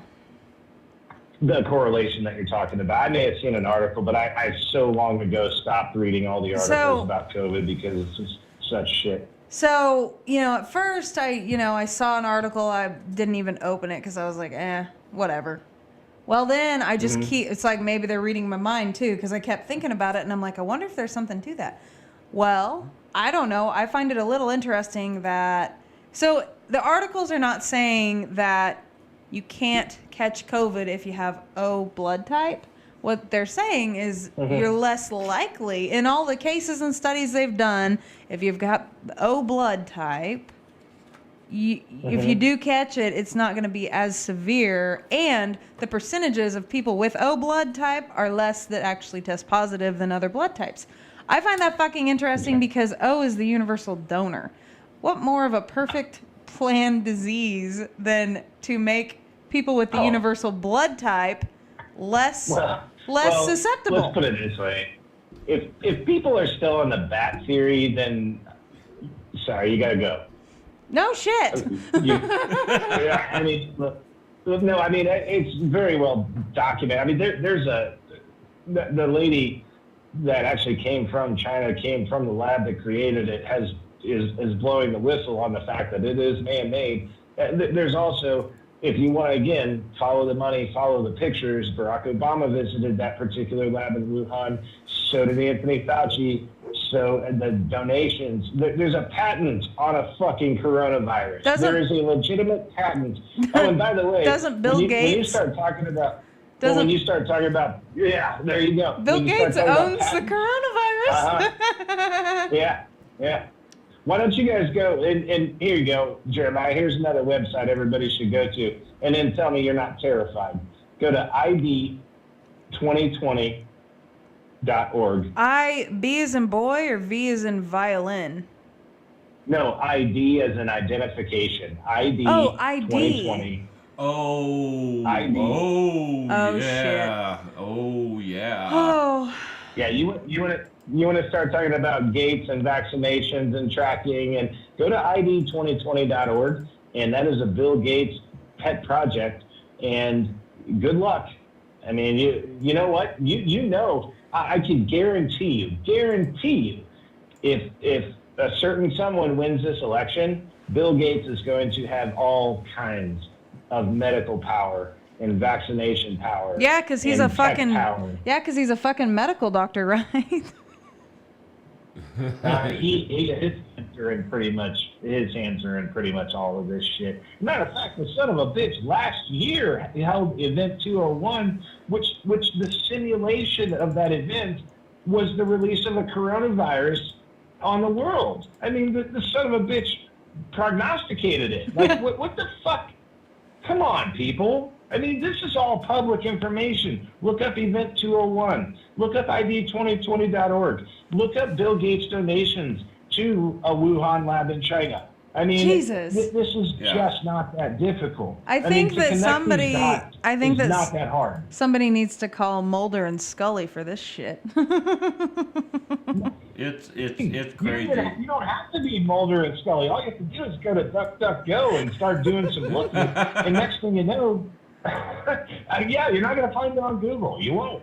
But you go there, you're going to find actual information, actual data, and you're going to find actual facts that bring all these sons of bitches together. And guess what? They ain't on your side. This is New World Order shit. And it is coming. It is coming hard. It is coming fast. It's been building for years and years and decades. And speaking of which, JFK was on to him. And guess what happened to him? Boom! I mean, look, Took him out. Yeah, if you think there hasn't been attempts on Trump's life, then you've lost your fucking mind. I guarantee you. And it wasn't because he said grab him by the pussy. It was because this guy is on to them. And this guy has evidence. And this guy is bringing it out piece by piece. You know I'm telling you, he knows what's up. And this, I don't care how this sounds. I'm gonna fucking say it. So, Trump saying, "Gotta grab him by the pussy." I don't give a flying fuck. Every male has thought that at some point. And there is, in my mind, I don't give a flying fuck if he said it or not. It's disrespectful to women. You know what? What male hasn't thought it? That's the thing. It's crude.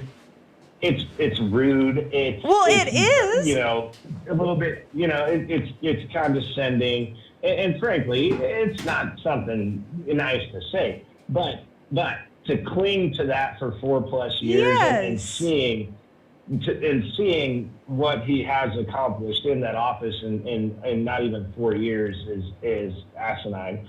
But so a couple other things that I want to just kind of put out there. When and if the listeners are doing research, looking up certain information, you know, if you want to go back to child trafficking, and again, be careful because this is a very slippery, dark slope. You can go down a rabbit hole that gets very dark, very bad. And certainly, I'll be honest with you, I have not slept right in, 6 months, 8 months. Because once you see certain things and find certain information, your mind is altered forever. You know, Brandon, like what you said earlier, you know, like you and me, Jeremiah, you know, us, we have children, and you don't want, you just want to believe that it's an episode off CSI or SVU. You don't want to believe that kind of evil is really out there. Right. You really just don't want to think it. I mean, of course you don't. But at the end, if it's ever going to stop, we need to know, and we need to know who's behind it. Well, yeah. And we need to know who needs to come down and come down hard. And the information is out there. It really is. And there's going to be a lot more that's coming out. But what you need to do is you need to look at Haiti. You need to look at who's tied to Haiti. Tied to what? You'll start with Clinton. Tied to who? Haiti, the country. Oh, Haiti. the Haiti. Oh, yeah. Okay. That's where you'll also get a nice dose of that really loudmouth actor Sean Penn, because he was involved. That's also where you get into Oprah. You'll get into Podesta, and what you're going to end up finding about Podesta, it's not good. There's video. Well, go to DuckDuckGo and search for Podesta in. I don't even know if I should say it. Say it. Anyway, John Podesta is a pretty bad guy. Yeah. I'm not going to go any further than that. Look up Wayfair. Did you guys remember that the story was out about Wayfair and assisting in child trafficking, and it got buried in about 72 hours? This was a few months ago. Yeah. Remember? Yep. You could go to Wayfair and you'd find like a lamp or a shitty made shelf, and they would charge about $3,000 for it. This is all directly tied to trafficking. Look up it's an acronym. It's the word DUMB, DUMB. It stands for Deep Underground Military Base. And we have had special ops and special forces training to fight underground for quite a long time now. Deep underground military bases is a common place to where they think that there's a lot of children that are trafficked and tortured. And they have basically gateways that lead all across the country. So it's basically an underground tunnel, and it's a system where they can move children from place to place. We already talked about adrenochrome. We can talk about Pizzagate. Pizzagate was never actually debunked, but the media spun it so hard and fast that anybody that talks about Pizzagate is immediately declared a lunatic. I don't know what that is. Never debunked. Well, you should go to DuckDuckGo and read about it. It's called Pizzagate. Pizza? Pizzagate. Pizzagate. Pizzagate. Okay. You know how everything involved in politics is a gate of some kind? Yeah. This is Pizzagate. Okay. Well, there's emails, there's documentation that stated that to the White House, there was ordered about $60,000 in the middle of the night worth of pizza and hot dogs. When you start looking into Pizzagate, you're going to understand that these are code words used for children. Their sex, their age, everything. What the fuck? And these are where Podesta's emails are going to come in and start making sense, because when people started reading through them, they were like, what the fuck? What's their infatuation with pizza and hot dogs and, all this stupid shit? And it doesn't even fit the context of the email, but this is what they used to email each other about. And it had to do with children, and they were ordering children. So, of course, Epstein and Maxwell, Ghislaine Maxwell, that's all slowly coming out, but that's also where a lot of really dark, bad shit's going to come from. The Anthony Weiner laptop, be very careful with that. Be very careful when you're searching that. You want to talk about flags. The Weiner laptop. The Weiner There's laptop. out there. The Weiner laptop. Yeah. Brandon, you might laugh. find. Speaking of laugh. that, you'll find this interesting. I just went to. I'll put it up on the screen. But I just went to DuckDuckGo and plugged in Pizzagate, and the first articles pop up with pictures was full of Hunter Biden pictures. Right. And articles. That's the thing. You'll find all of this is so incestuous. It all connects. We're connecting dots right now, piece by piece. And frankly, the really bad, unimaginable shit is not far away. I mean, when you start, we talk about Hunter's laptop. Allegedly, what's on Anthony Weiner's laptop, which, by the way, Anthony Weiner was I can't remember the exact role. Give me 1 second here. I laugh every time I hear his name. I know. And it's so funny. Well, it's not funny, of course, but yeah, I mean, when it circles back around to torturing children and stuff like that, shit. I can't remember the exact role that he played. I think he was a congressman. He's from New York, and the thing is, a lot of this stuff stems from New York. Imagine that. No offense to any New York listeners. I hope you all get better because, man, this is bad. A lot of the Hunter stuff stems from New York, too. They were talking today. He has his tattoo on his back. It's a replica of Finger Lakes in New York. It's a set of lakes. If you look it up, it's like 11 or so lakes, and they make this kind of odd fingery type shape. He has a tattoo on his back of Finger Lakes in New York, and there's a lot of emails and communications. There's also underground tunnels under Finger Lakes, and Finger Lakes is also a hotbed for missing children. What the fuck? Matter of fact, Jim Carrey made an appearance on The Office one when time, he was and interviewing to take Michael's position or interviewing for new office manager. He was like, oh, I gotta get to the Finger Lakes. I gotta get to the Finger Lakes. You're exactly right. And part of that quote was people disappear in the Finger Lakes. Wow. No, Stephanie, you nailed it. Yeah, he was. He had a spot on The Office, and he was talking about Finger Lakes. And part of that quote was people disappear in the Finger Lakes. And I mean, like I said, symbolism, and this kind of ties in. I know we haven't really dove in, and we're probably way over what you guys allotted, but we haven't really touched on the QAnon thing, and it was so quickly dismissed as lunacy by the mainstream media. What everybody listening should understand right away from what we've talked about so far is maybe there's a lot of legitimacy to it that they just simply don't want you to know. And the thing is about QAnon is it's known to be a kind of a coding.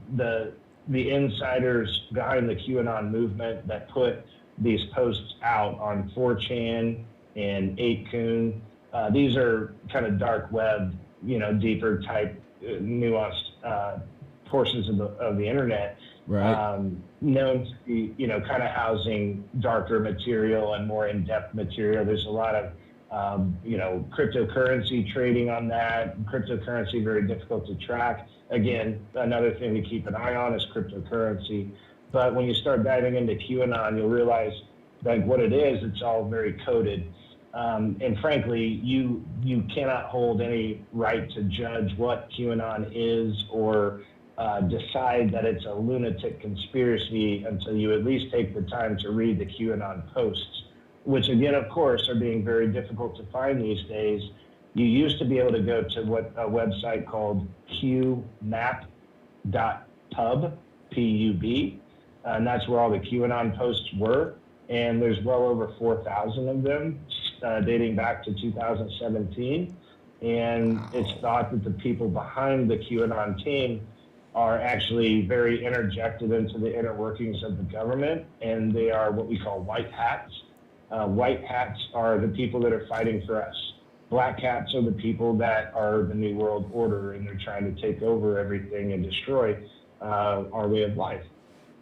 And so as you go through the QAnon posts, it's like breadcrumbs. And the thing is, when people say QAnon is a cult, the one thing that I would say about that is that if it is a cult, then QAnon is the first cult in the history of cults that promotes free thinking, critical thinking, research, making your own judgments based on research you have done. I mean, these are fundamentals about what QAnon said from day one. Mm-hmm. This is what we are. We're a movement. We want people to educate themselves because the media is going to divert you into darkness, and they're going to divert you into lies. And what you need to do is you need to self-discipline, and you need to control your own ability to find this information because it is out there. You just have to get off your ass and go look for it. Right. And so if that's a cult, if that is the makings of a cult, then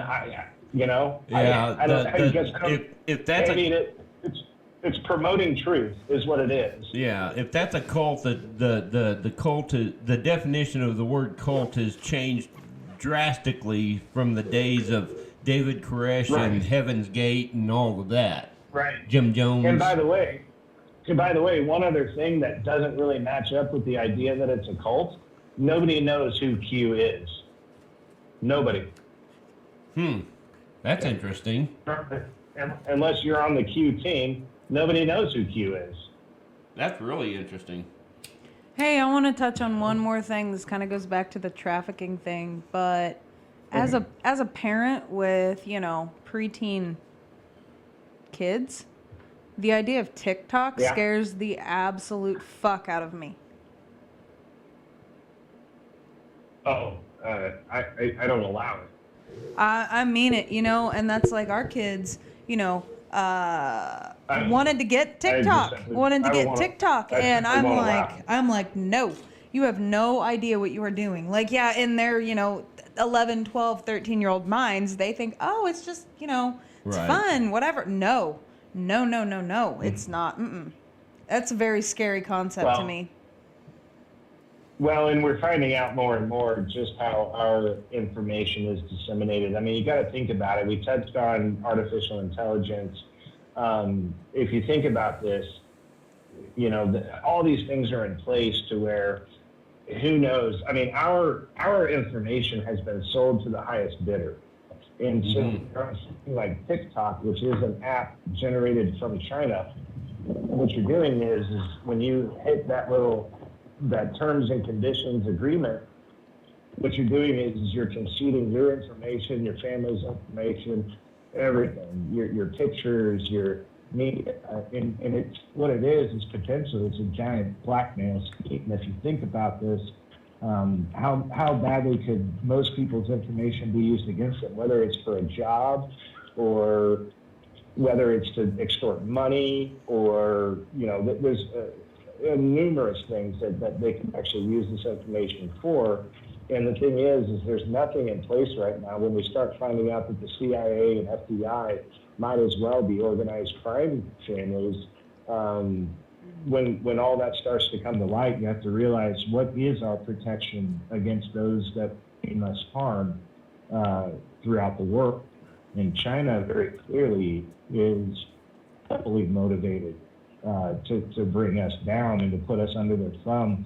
If you start digging real deep into China, you'll start running into articles. Back in the Obama administration, there were articles almost daily about how much land China just purchased in Texas or how much land China just purchased in Nebraska. Think about it. What do they want our land for? Right. I mean, they're so heavily invested. They basically own this country. And I know people mock Trump for saying it, but the bottom line is if the wrong person gets into that office, who clearly, if you're looking at the Biden stuff, they have everything on that family. They have it all. And what is it that they won't sell us out for? To save their own ass or to keep getting those millions of dollars. Right. And this is a serious problem. And it's not a Democrat-Republican problem. It's an American problem. And it's a very big problem.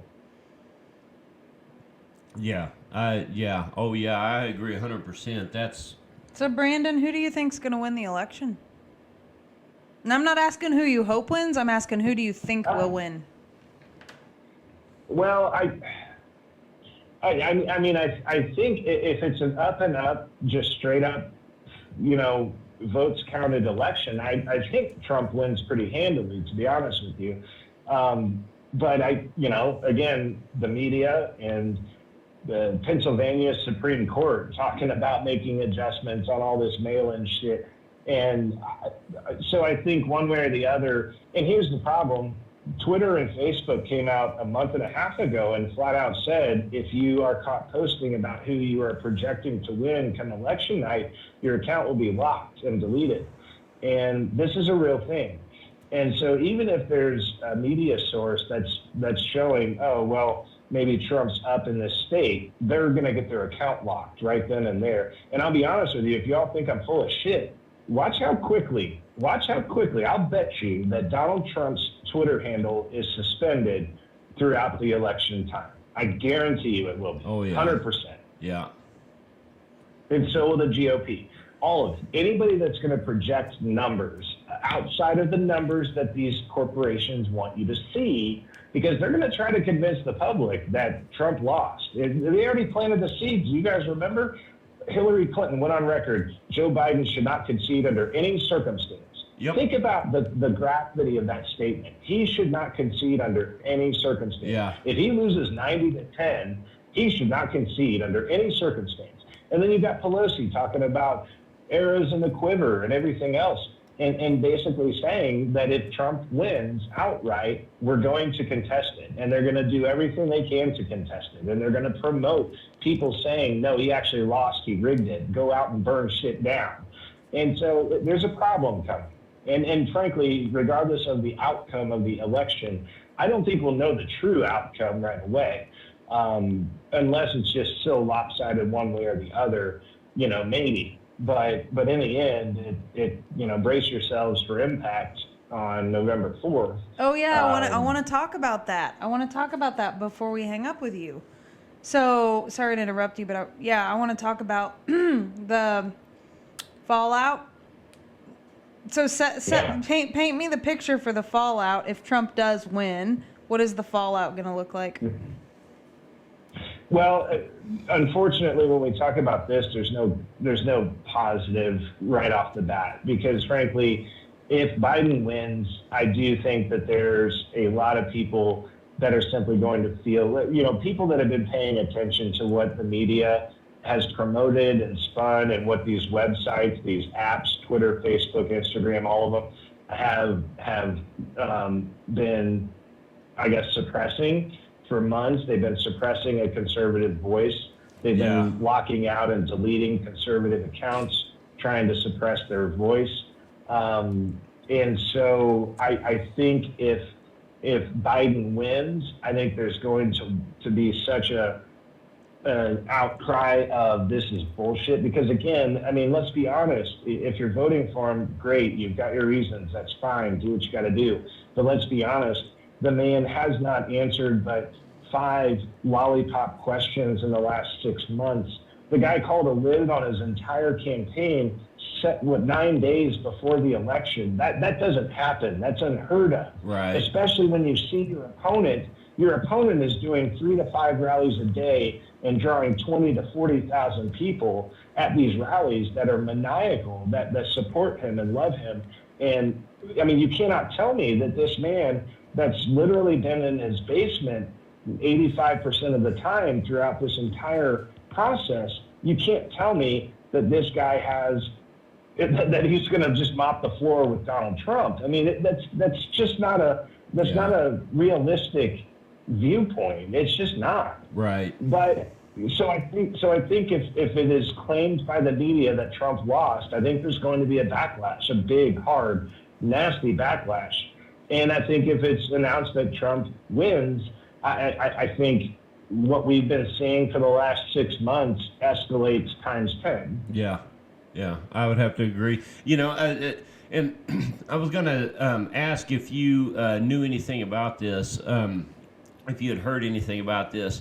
But I saw a post on Facebook the other day about, excuse me, about people in the Kansas City area receiving letters, basically putting them on notice to make sure their house insurance, identifying them as Trump supporters, putting them on notice to make sure their home insurance is up to date and this, that, and the other, because if Trump doesn't concede the election, basically shit's going to hit the fan. I was going to see if you had heard anything about that.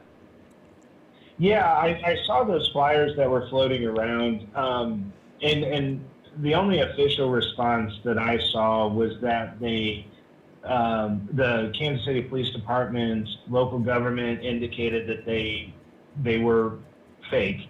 So I don't have a lot to go on as far as the validity of them. I do know that intimidation tactics, scare tactics. I mean, that's what this group is all about. Right. I mean, when we're talking about Antifa, and Antifa, Black Lives Matter, and in Black Lives Matter, you almost have to tip your cap, because the naming of it. It was genius. It feels racist.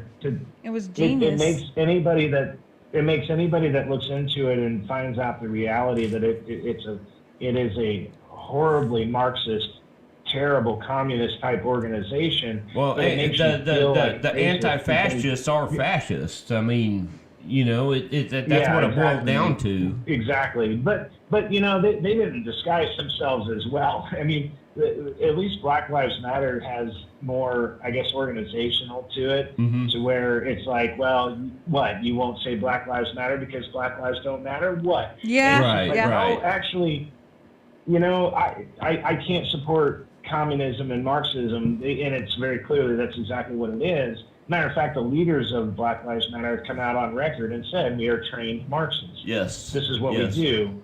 We break down the core. We break down the government. And the thing is, I will stand by any black person out there that is a good person and with good means. And if they feel that I need to stand by them to help their voice be heard or whatever the case might be. But again, I try not to see color in that way. Right. I think a lot of black people understand that, wait a minute, while Black Lives Matter is a named organization that, of course, the immediate headline message is something that every decent person would support. Of course, Black Lives Matter. But so do white, so do brown, That's so do green. That's what I was gonna. The fuck.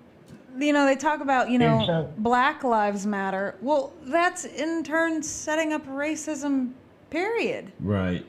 I mean, outright saying Black it's a Lives division. Matter. It's a built-in division. Yes, it is. So, Brandon, I want to get your take on this, and we're kind of veering away from conspiracy theory here a little bit, but then it doesn't. Look what Carl said. It doesn't take a whole lot to tie it back into some of the stuff that we've been talking about. But and this is just a kind of a principled question. I know you've spent time in other countries and stuff where you've seen some really terrible things, and I know right here in right here in the United States, in the little town that I grew up in, Texas, I have seen true racism. Yeah. I mean, I have seen, No doubt. horrible shit. I personally have stood nose to nose with a true white supremacist that wanted to see a friend of mine dead. And do you? And I have to ask this question kind of delicately, but do you think there's not really any way to do that? So I'll just say it. Do you think that a lot of the folks that talk about this stuff nowadays, do you think maybe a lot of these folks just haven't really seen that true kind of hate and evil face to face? I gotta say, honestly, that's an absolutely perfect question, and it's something that I talk about from time to time. And no, it's a perfect question, and I'll tell you why. Because if you have ever been to a place, a far off place, and you have a distinctly identifying feature about you that makes you the face of what the locals see as their enemy. There is a look in an eye. There's an eye-to-eye connection that is so hard to describe. But when you're wearing the soldier of an American, a uniform of an American soldier, and you're overseas in certain places, especially certain places in the Middle East, there is an eye-to-eye connection that I experienced, I don't know how many times, of utter and pure detest and hatred. Mm-hmm. You can look in someone's eyes and you can tell not only do they want you dead, but if they were given the opportunity, they would do unspeakable things to your family, your children, your friends. Yeah. They want total pain, destruction, and annihilation of anything and everything America. And what you have to do in that situation is you have to understand that by and large in those countries, which by the way, we're talking about, a communist type, socialist type, Marxist type, a stronghold type government. And you have to remember when you go to places like that, what you have to know, or else you're just simply going to lose your mind, is these people are born on day one and shown the face of an American soldier and says, this is what the devil looks like. Right. From day one, and then day 2, and then day 3, and then year 5, 10, 15. Imagine by the time you're 14, 15 years old, imagine you're not allowed to listen to Joe Rogan's podcast. You're not allowed to watch American news. You're not allowed to know anything about America other than what your country feeds you from day one. Mm-hmm. Imagine the deep-seated level of pure disgust, hatred, and just vitriol that you're going to feel with these demons that are walking around your country with guns. Yeah. I paint that picture as a pretty dark picture because I told people that story. Like, I came back here after I was done, and people would just say something like, "Oh, I hate Obama. Oh, I hate the Dodgers. I hate Trump. I hate Bush. I hate shit. I hate my mom. She's such a bitch. Whatever." And we have watered down the word and pure definition of what true hate is so much that it was used so aggressively and commonly, kind of like racist.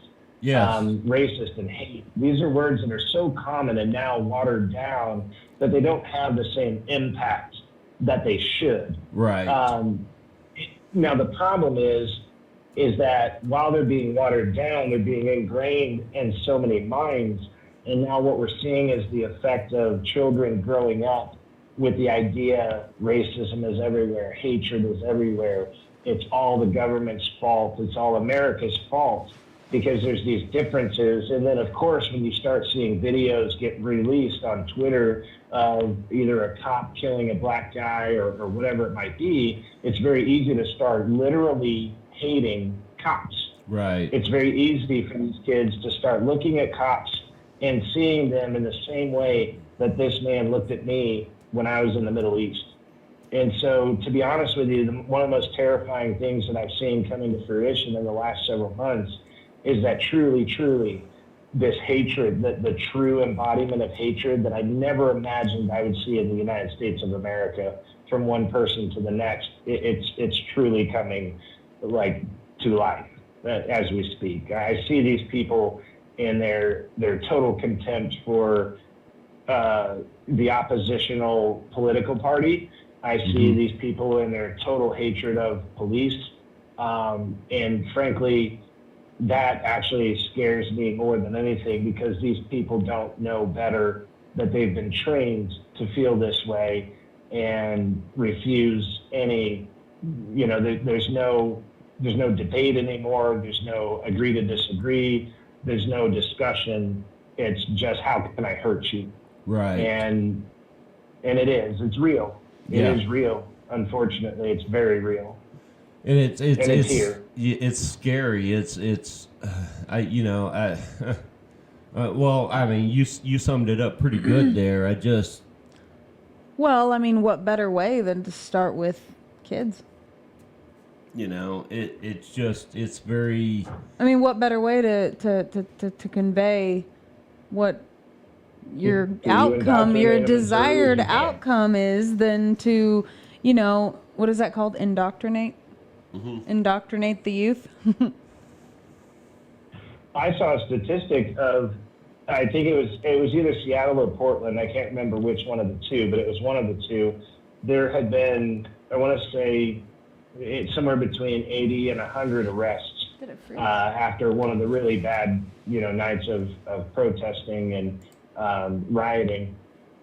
And I want to say that about 65%, almost 70% of those arrested were actually teachers. Whoa. Wow. Oh, yes, I saw that. I'm not making this shit up. No, I saw that. You couldn't make this shit up. What the fuck? That's right. Why would you? It's sick. It's sick. But these are kids.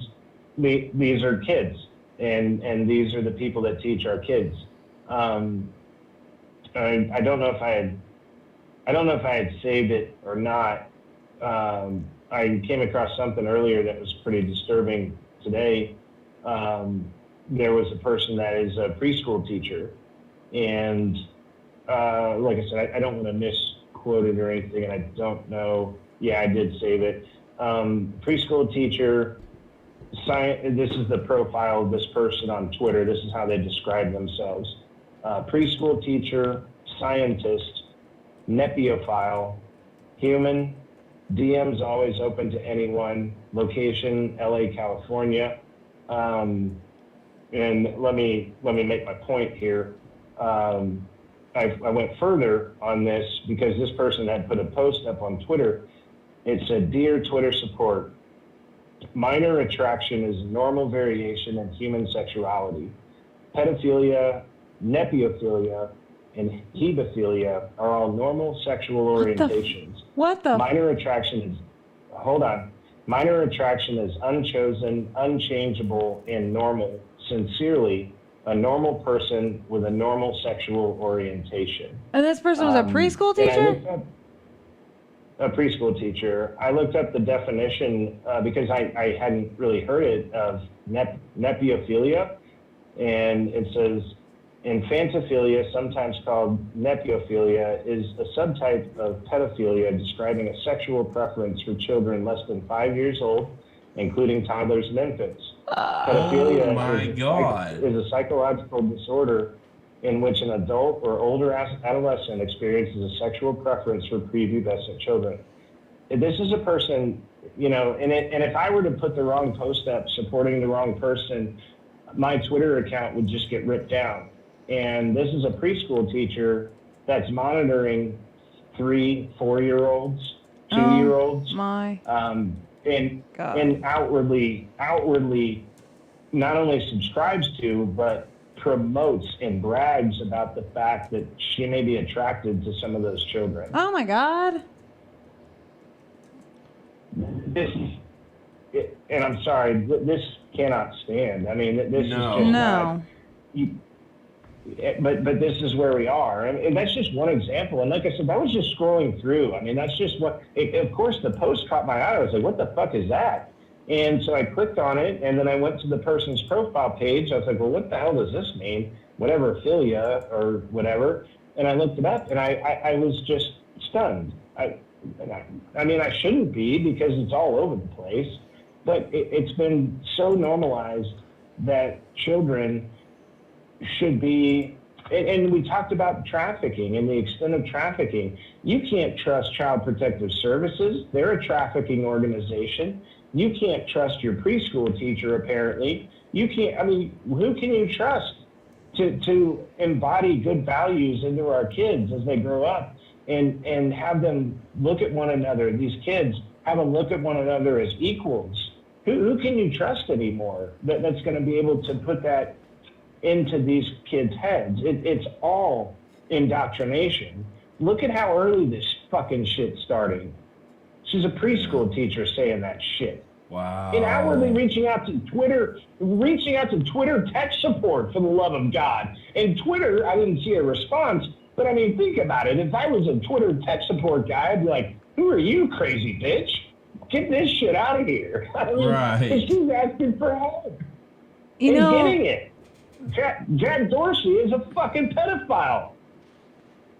Wow. Oh, that makes me just want to keep homeschooling. Just That's what I'm saying, but you know what? Not everybody, the logistics of it just don't work, I want to, but I also want my kids to interact with other kids, and I want the social part of it, and I want them to develop friendships and learn how to interact and learn how to learn and not have to fucking worry about their fucking teacher might have a thing for them. Right. Wow. I'm telling you. I mean, I know I'm sorry to take kind of a dark turn there, but this is everyday shit right in front of our face, and it's being promoted by politicians. Why and the fuck big tech owners? Why can't they like how is this even a normal conversation? Like how can somebody just sit there and say, Exactly. "Oh yeah, pedophilia is normal"? What the hell? No, it's not normal. last I checked, pedophilia is a fucking felony, let alone a sexual orientation. I mean, are you kidding me right now? That's sick. It's wow. Holy, that's all I can say is wow. Holy shit. Like, This is real, man. I don't want my kids to grow up in a society where pedophilia is normal. No. That will never be normal. Damn. That should never be normal. The day that there's conversation about pedophilia being normal and nobody speaks up about it, that's going to be a fucking sad day. Yeah. Well, but you know what? There's a lot of people. Here's the thing. I've seen a lot of signs over the last few months during these riots that say, your silence is violence. Well, you know what? Maybe those of us with values and morals need to start standing the fuck up and start needing to speak the fuck out. Yeah. And say, you know what? Fine. This silent group of people ain't gonna be fucking silent anymore. And guess the first thing that gets thrown out the fucking window is your goddamn fucking feelings. Yeah. Because I'm fed up, I'm disgusted, and I can't even believe that I see adult human beings supporting this kind of fucking nonsense. Yeah. It's insane, it's evil, and fuck them all. I'm sorry, take a hardline stance right there. Fuck every last one of them. I'm right there. I'm right there with you, man. Oh, me too. Me too, man. When it comes to kids, Well, when it comes to a lot of this shit, all the way from everything that we've talked about, all the way, especially shit like the pedophilia and that crazy shit, but then right down to the point of, you know what? If you can't have a civil conversation with me without calling me a racist or a privileged or whatever the fuck it is, well, you know what? Fuck you. I'm done with that shit. I'm gonna speak my mind. And that's what some of the other platforms I've started that I haven't been able to work with in a while have been about. But it's. Fuck offending somebody in their feelings. I'm like you, Brandon. I'm kind of past the point of caring about other people's feelings when they're trying to normalize shit. Well, like a lot this. of people don't care about our feelings, so why should we care about their fucking feelings? We good people have been taught to be accepting of differences and being empathetic and sympathetic to circumstances and feelings. But the thing is, when you start weaponizing these things and using them against good people, that, the last thing they want to do is demonize anybody or judge anybody. But the bottom line is, enough is enough. Enough is more than enough. I mean, this crosses every single line of decent humanity that we could possibly cross. And all I can see in any of it is pure Satan, Lucifer. It's evil. Absolutely. So,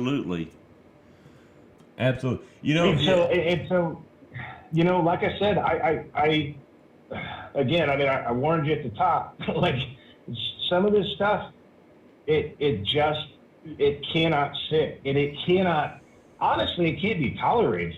I mean, It needs to be flat out snuffed out. I mean, we're talking about the flat out difference between good and wholesome and pure evil. And I mean, we're talking like, this isn't even Dark Ages shit. I mean, this is just pure, this is just pure dark. You cannot have that as part of a functioning society. So much of the shit that well, I think you made a good point there. There a lot of this shit that is that we're talking about. It was normal or semi-normal at one point in time. Back in the Dark Ages, but back, when, we didn't fucking know any better, but we know better now. I mean, come on. This is right. Society and people are supposed to evolve. And people want to look at people want to look at Jeremiah and I because we're pagan, like we're fucking evil. And then you have people who are professing to be Christian. And in the same sentence, professing that, oh, pedophilia is a normal form of sexuality. Yeah. Fuck you. Yeah. You know, and it is, and that's the thing. There's been the lines have been outwardly not only blurred but destroyed. Yeah. And it's been a progressive thing. Like I said, this is not something that has happened overnight. There's been movements that have been put together, political movements over the last several years. You know, and let me just say something, and I'm sorry if it maybe rubs people the wrong way, because I do understand the sensitivity of it. But, you know, we talked about the Patriot Act, and what you did is you just sold out the First Amendment for United States citizens. But what happened during the Obama administration that started to really make me start questioning him, because I'll be flat out honest with you, I voted for him the first time. But what ended up happening is there was this call to action and almost violent movement, and I think it did get violent at times, when the government started stepping in and saying it is illegal for you to fly the Southern flag. Number one, I understand that certain people that see that flag have an offense that they take to it, and I get that. I understand what it represented at one time. I understand that. The thing is, here's my thing. If you want to fly that flag and take the risk of someone walking up and punching you in the face for being an asshole, you should be welcome to do it. Because the second you say that you have to take that flag down or you're committing a crime, that is in and of itself fundamentally un-American. It just is. I mean, if you know the Constitution and you know the Bill of Rights, but the thing is, politically, it was brilliant, because nobody would come out and say, hey, you know, if we take that flag down, I mean, I don't like what it stands for necessarily in all circumstances, but if we take that down, what's next? You know, what do we take down next? What offends people next? And then that becomes illegal. Before you know it, posting something on Twitter, if it has the wrong word in it, it gets taken down and censored. Before we know it, you know, posting a picture of something gets taken down and it's offensive. But at the same time, we're allowing people to speak like this. Like, yeah, I'm attracted to you and I fuck 3-year-olds. And, you know, you're going to have to be okay with that, because, you know what, I was just predetermined to do it, and you're going to have to be okay with it. It's so, you know what I'm saying? Yes, absolutely. There's actually... we allowed this to happen, and frankly, we should be embarrassed. Absolutely. You know, it's like there is a group on Facebook that I'm a member of. It's a pagan conservatives group, and you know, but just a bunch of good people. We all have similar values, conservative values, but we're all pagan or, you know, witchy related, that type of thing.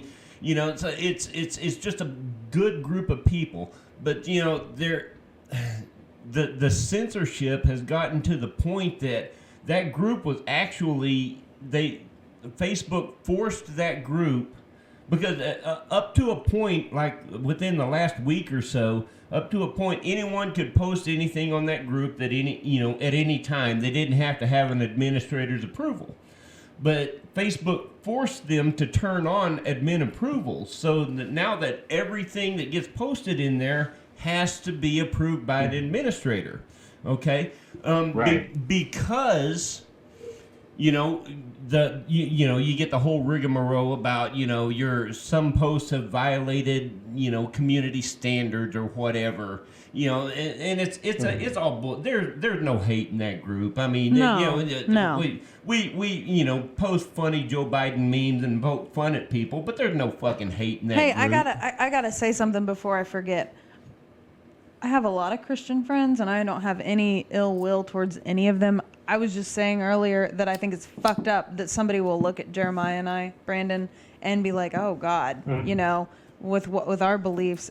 But then you have people who, you know, will raise their right hand and, you know, swear before God and go to church on Sunday, and then, because you know what I mean? Mm-hmm. It's like those sick fucks, like. What is, you know, if Jesus is real and if God is real, they can't be okay with what's going on. They can't be. You know. Yeah. Well, and that's like I said, I've interacted with people from all walks of life, different countries, different cultures. Like we had talked about, the three of us. I have different spiritual beliefs, to my core than you guys do. But the thing is, number one, my God, I've learned so much from you guys. I respect you guys. I love you guys. I love your perspective. I embrace your perspective, and I don't feel even remotely offended. I mean, I'm Catholic. If anything, you would think that I'm Catholic, so I would come at you guys being like, hey, witches, devil worshippers, and shit. You know what I'm saying? But I mean, Jeremiah, you and I remember you and I sat down when we went to Oklahoma that first night before one of the most incredible nights that I think either one of us have ever experienced. Right. And we had a really good heart to heart. And you talked to me, it was almost like you wanted to be very careful about it, that you said, I'm pagan. And I mean, I could have come across the table and just hugged you and be like, cool, man, teach me, talk to me. Let's learn about this shit. Hey, I'm Catholic. I'm in a cult too. I mean, let's talk about this. Pick your flavor. Just pick your flavor. Yeah. Well, exactly. But it was like, I mean, never once has there been even a remote. I mean, it's the opposite of hostility. I mean, it's an infatuation with the idea that, man, you're an intelligent person. You have this totally different perspective. I feel like I'm a fairly intelligent person, and I have my perspective. And what the hell can we teach each other? Like, exactly, there are no limits. Exactly. I But can't. now our society is the opposite of that. It's like you and I should be mortal enemies. You and I should hate each other. Right. You and I should probably go and try to kill each other and just see who's less famous. I mean, what kind of sense does this make? It's absurd. I can't believe that humanity has dropped into the absurdity to the level in which it has, because, I mean, it really is. Like it's like a bunch of children running around, like undisciplined children that just have to have everything their way, or there's pure hatred and evil and violence. Yeah. Oh, sounds like Sophie. God. But yeah, absolutely, man. I hate to say it, Brandon, but we've been going for 2.5 hours. How is that possible, huh? You asked for it. It's been 2.5 hours. Well, like 2 hours and Holy 20 minutes since Brandon came on. So, Jesus. hey, Jared said that he wanted me to tell B I'm his biggest fan. Oh God, that's good. Inside jokes, fellas. Inside jokes. Yeah. Anyway, tell Jared. Tell Jared. There's no way, because I'm his biggest fan. Oh man, I love that's you awesome. more. I love you both. That sounds like the perpetual conversation I have with my children. They'll be like, I love you. I'll be like, I love you more. Oh. No, I Hey, love you more. You guys want to talk about just a mind fuck. Jared and I, this was right at the beginning of lockdown. We were going down to Arkansas to kind of look around at a place and kind of looked at the potential of pursuing a project down there. And I mean, all this stuff, the lockdowns, and there was a lot of news coming out. You can ask Jared in chat right there. Like, I mean, I think his brains were melting out of his ears halfway down there, because I just unleashed a lot of this stuff you and we've all been talking about tonight. I dropped all that shit right on top of his head, and he had no idea. And I mean, he looked just beaten down because I dropped so much information on him. I felt horrible. But the thing is, then as months have progressed, it's like one thing after the other. It's all happening. I mean, this is legit, real stuff, So, and I know it's I get a little bit disorganized with it because there is so much information, and frankly, when there's a voice opportunity like this, and I'm talking to people that I really care about, I try to get as much information out there as possible. So for the listeners, if it's been a little chaotic, I'm sorry about that. But my encouragement, if you take nothing away from any of this, take a couple things. Don't use Google. Use DuckDuckGo. Number two, make sure that you understand if you do climb down a rabbit hole, sometimes there's no climbing out. Like, you legitimately will come across stuff that will change your life. Right. Sometimes in a bad way. But at the same time, I always want to reiterate, I have ultimate faith in humanity. I do. I love humankind. Like, I think people are fundamentally good.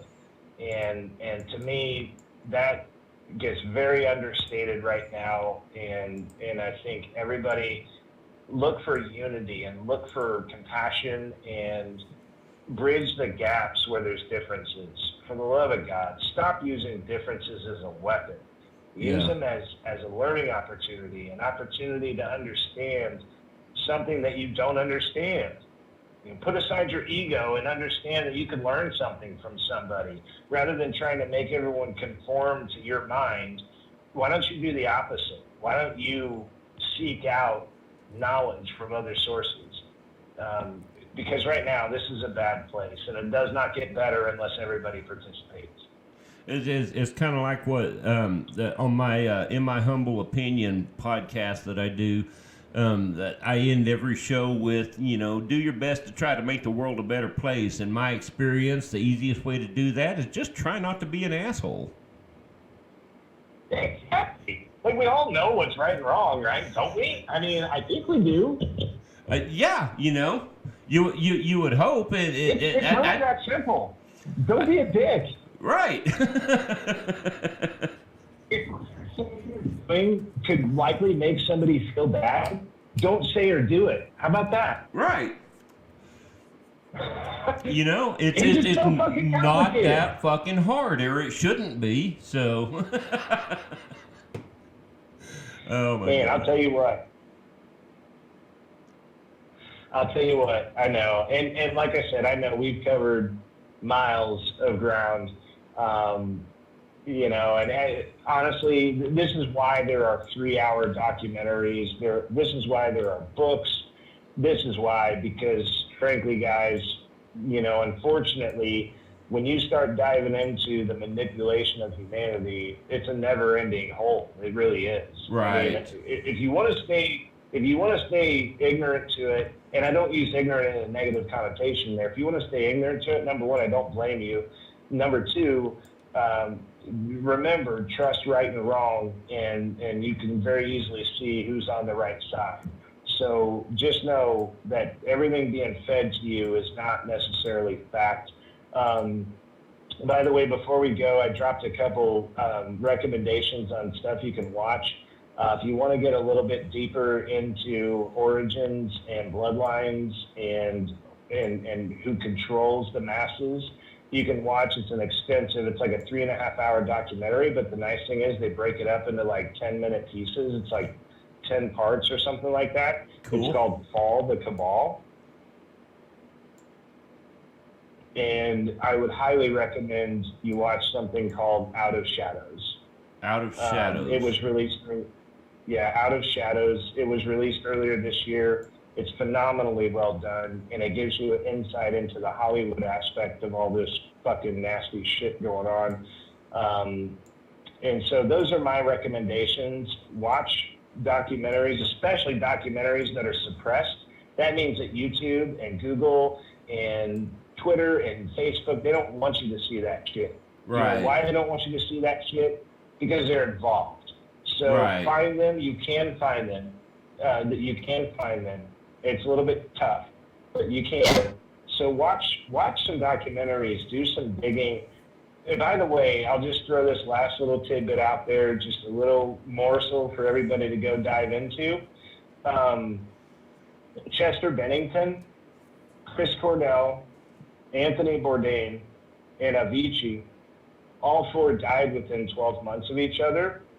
And all 4 were working together on an in-depth documentary regarding child human sex trafficking. No And shit. I did so- not know that.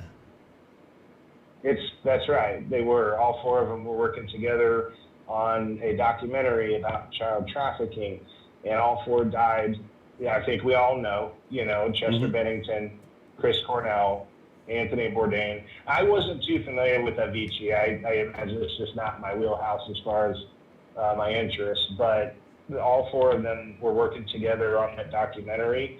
Off the top of my head, I can't remember what it was going to be called, but it was never made, obviously, and I'm sure whatever footage they had probably magically disappeared. I wonder how that would have happened.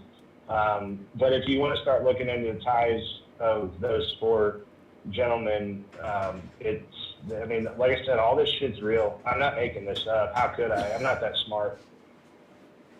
Wow. That I had no fucking clue about that. That is insane. Nobody does. That's the point. Nobody does. They every time you see someone kill themselves or someone overdosed, that's what they want you to think, and then they turn the page on to the next one. Heath Ledger, Robin Williams. The list just goes on and on and on and on. Ladies and gentlemen, we have not been shot straight for a very, very long time. And it does not take a whole lot to start diving into this stuff, and you'll find things that you would have never imagined. But I encourage you, if you want to do some research, and I'll tell you what, if somebody wants to private message me, whatever you find on those 4 that ties shit together, I would love it, because that's actually a research project that I'm currently working on myself, trying to gather as much information on all 4 of them as I can. Because I feel like that story is a groundbreaking story that needs to be told. Yeah, especially with all this other shit coming to light. Wow. That's right. I had no idea about that. That is What'd I miss? Like I said, man, you go down the rabbit hole, and sometimes it's hard to come out. And I got to the point where I was just like, man, all these attachments, these direct attachments, I can't ignore it.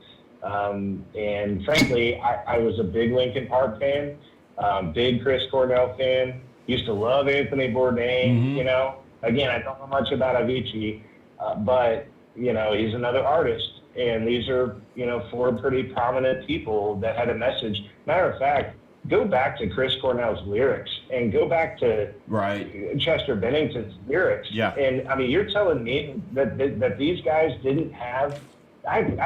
You're telling me these guys weren't exposed to some darkness in this world? Are you fucking kidding me? Oh, right. Go back to Linkin Park lyrics. Yeah, and Audio Slave and all of it. These people were deep in that shit. And just a few days before Anthony Bourdain died, he sat down with dinner in I can't remember what country they were in. I think it was Thailand. He sat down with Barack Obama for dinner just a couple days before he died. I remember and that. And I swear to God, there are some still shots where Anthony Bourdain looks petrified, in my opinion. Wow. That's holy shit. Wow. We might have to we might have to do a whole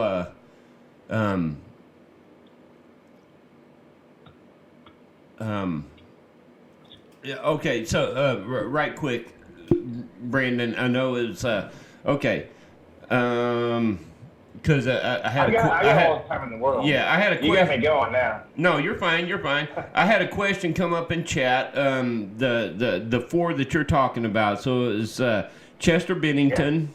Yeah. Like prime example is their song, which actually is one of my favorite songs, but "Shadow of the Day." You know that one? Yeah. Chris Cornell. Anthony Bourdain. And what was the other one? The 4th one? He went by Avicii. It's spelled Avicii. Oh, Avicii. He sang us. What was the name of? Oh, yes, I've heard of him. Somebody would have. I had not. But I guess he was pretty well. He's a pretty popular guy at the time. Again, I know the least about him than I do the other three because I'm a big fan of the other three myself. Anyway, was there a question there, Jeremiah? No. Oh. Well, yeah, there was, but I forgot it trying to get that information out to the one of the ladies in the chat just wanted to know the names of the 4 people we were talking about. But I had another question I was gonna or statement. Sure. But it's gone. Yeah. Yeah.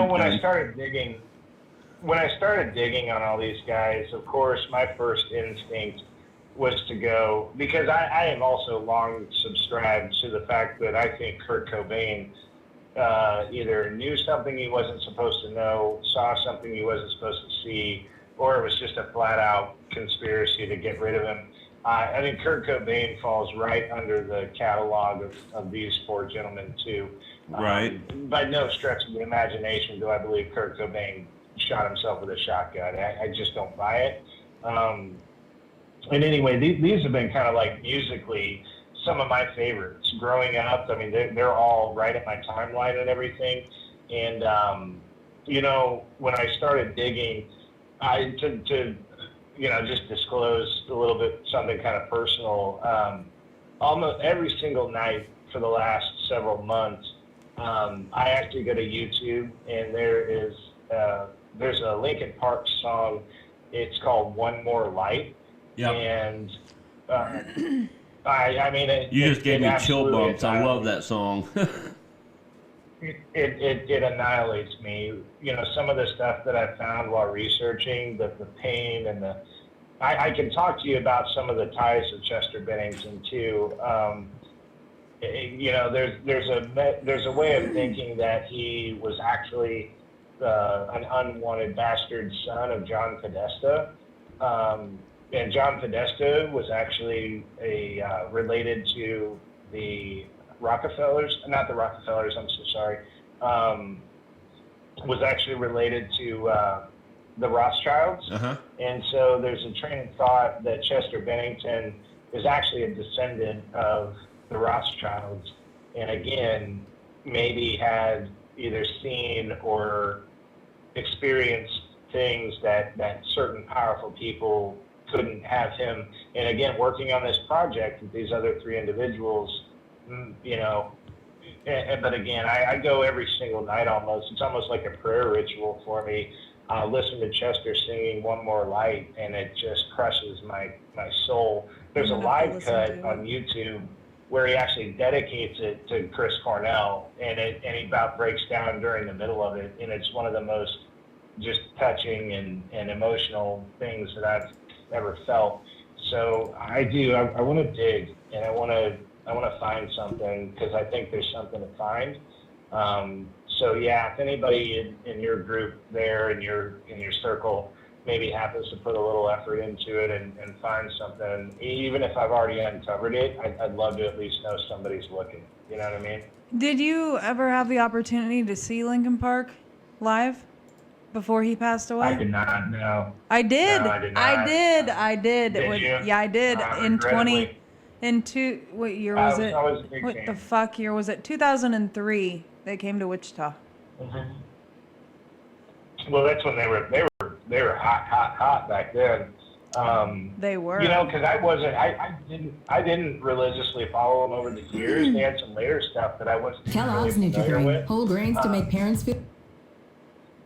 Well, it was hybrid theory was my thing. I mean, it was my jam. Right. I was in Turkey when it came out. Stain jumped onto the scene at that time, and Aaron Lewis is another guy. I feel like Aaron Lewis has a story too. I really do. Right. He's a military veteran. He's a patriot. He loves this country, but I feel like he has something, and I think he knows. I think he knows something's up. Remember, he went from Stained, and you know how Stained was I'm not overall a dark band, but his lyrics were pretty dark sometimes, but then he went straight to country. Like it's almost like he just cut it loose. Like, fuck all of you. And then he produced his own shit for a while, and now he's one of the biggest country singers there is. I feel like Aaron Lewis can tie into all this shit. I'm telling you, this is an incestuous, expansive. The fingers go everywhere, guys. It's terrible. There's bad people that have done bad things, and eventually, here, hopefully, pretty soon, a lot of this shit's going to come out, and it needs to now. And frankly, whoever's involved needs to pay, and pay hard, and pay publicly, and understand this is not how we accept, behavior in this society. Right. Our kids are number one, period. Absolutely. Absolutely. I remember the day that I read Anthony Bourdain died. That one hit me. Yeah. That one hit me. Yeah, stunning. I mean, I just was like, no. That's just one of those moments where it's like, no, this can't be. Mm-hmm. And same with Chester. Yeah. And then my third one, of course, was David Bowie, but he's probably not in this. Right. He's poor in guy a little died. bit different category there. But Oh, still, man. that was a hard one. Well, like I said, I mean, it's unfortunately this has been going on for a long time. I mean, you can go back to a mysterious Jim Morrison death. You can go back to all of Jimi Hendrix. All these overdoses, quote unquote overdoses. What? Who were they around? Who were they exposed to? What was happening? Ask questions. This is the point. Ask questions. Yeah. The information is out there. You just have to know how to look for it. And do not use Google. That is not the way to look for it. DuckDuckGo. Use Duck. Right. Use Set it as DuckDuckGo. your. That's right. Set it as your default search engine. No bullshit. Because if you want real information, you ain't getting it on Google. Especially when you're looking at anything that would be considered remotely, controversial. Mm-hmm. Whatever. Don't use it. It's a machine. It's a political machine. Is what it is. Hmm. Well, guys, we almost made it to 10 o'clock. I know, right? Jeremiah just got up and walked out for a minute, Brandon. But yeah, I'm running you guys through pee breaks and everything. So, no,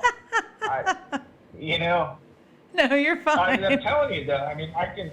Well, I think what I need to do is I need to put my shit on. You know what I'm saying? Like, I just need to record my shit. Yeah. I could have put 2-3 episodes together tonight.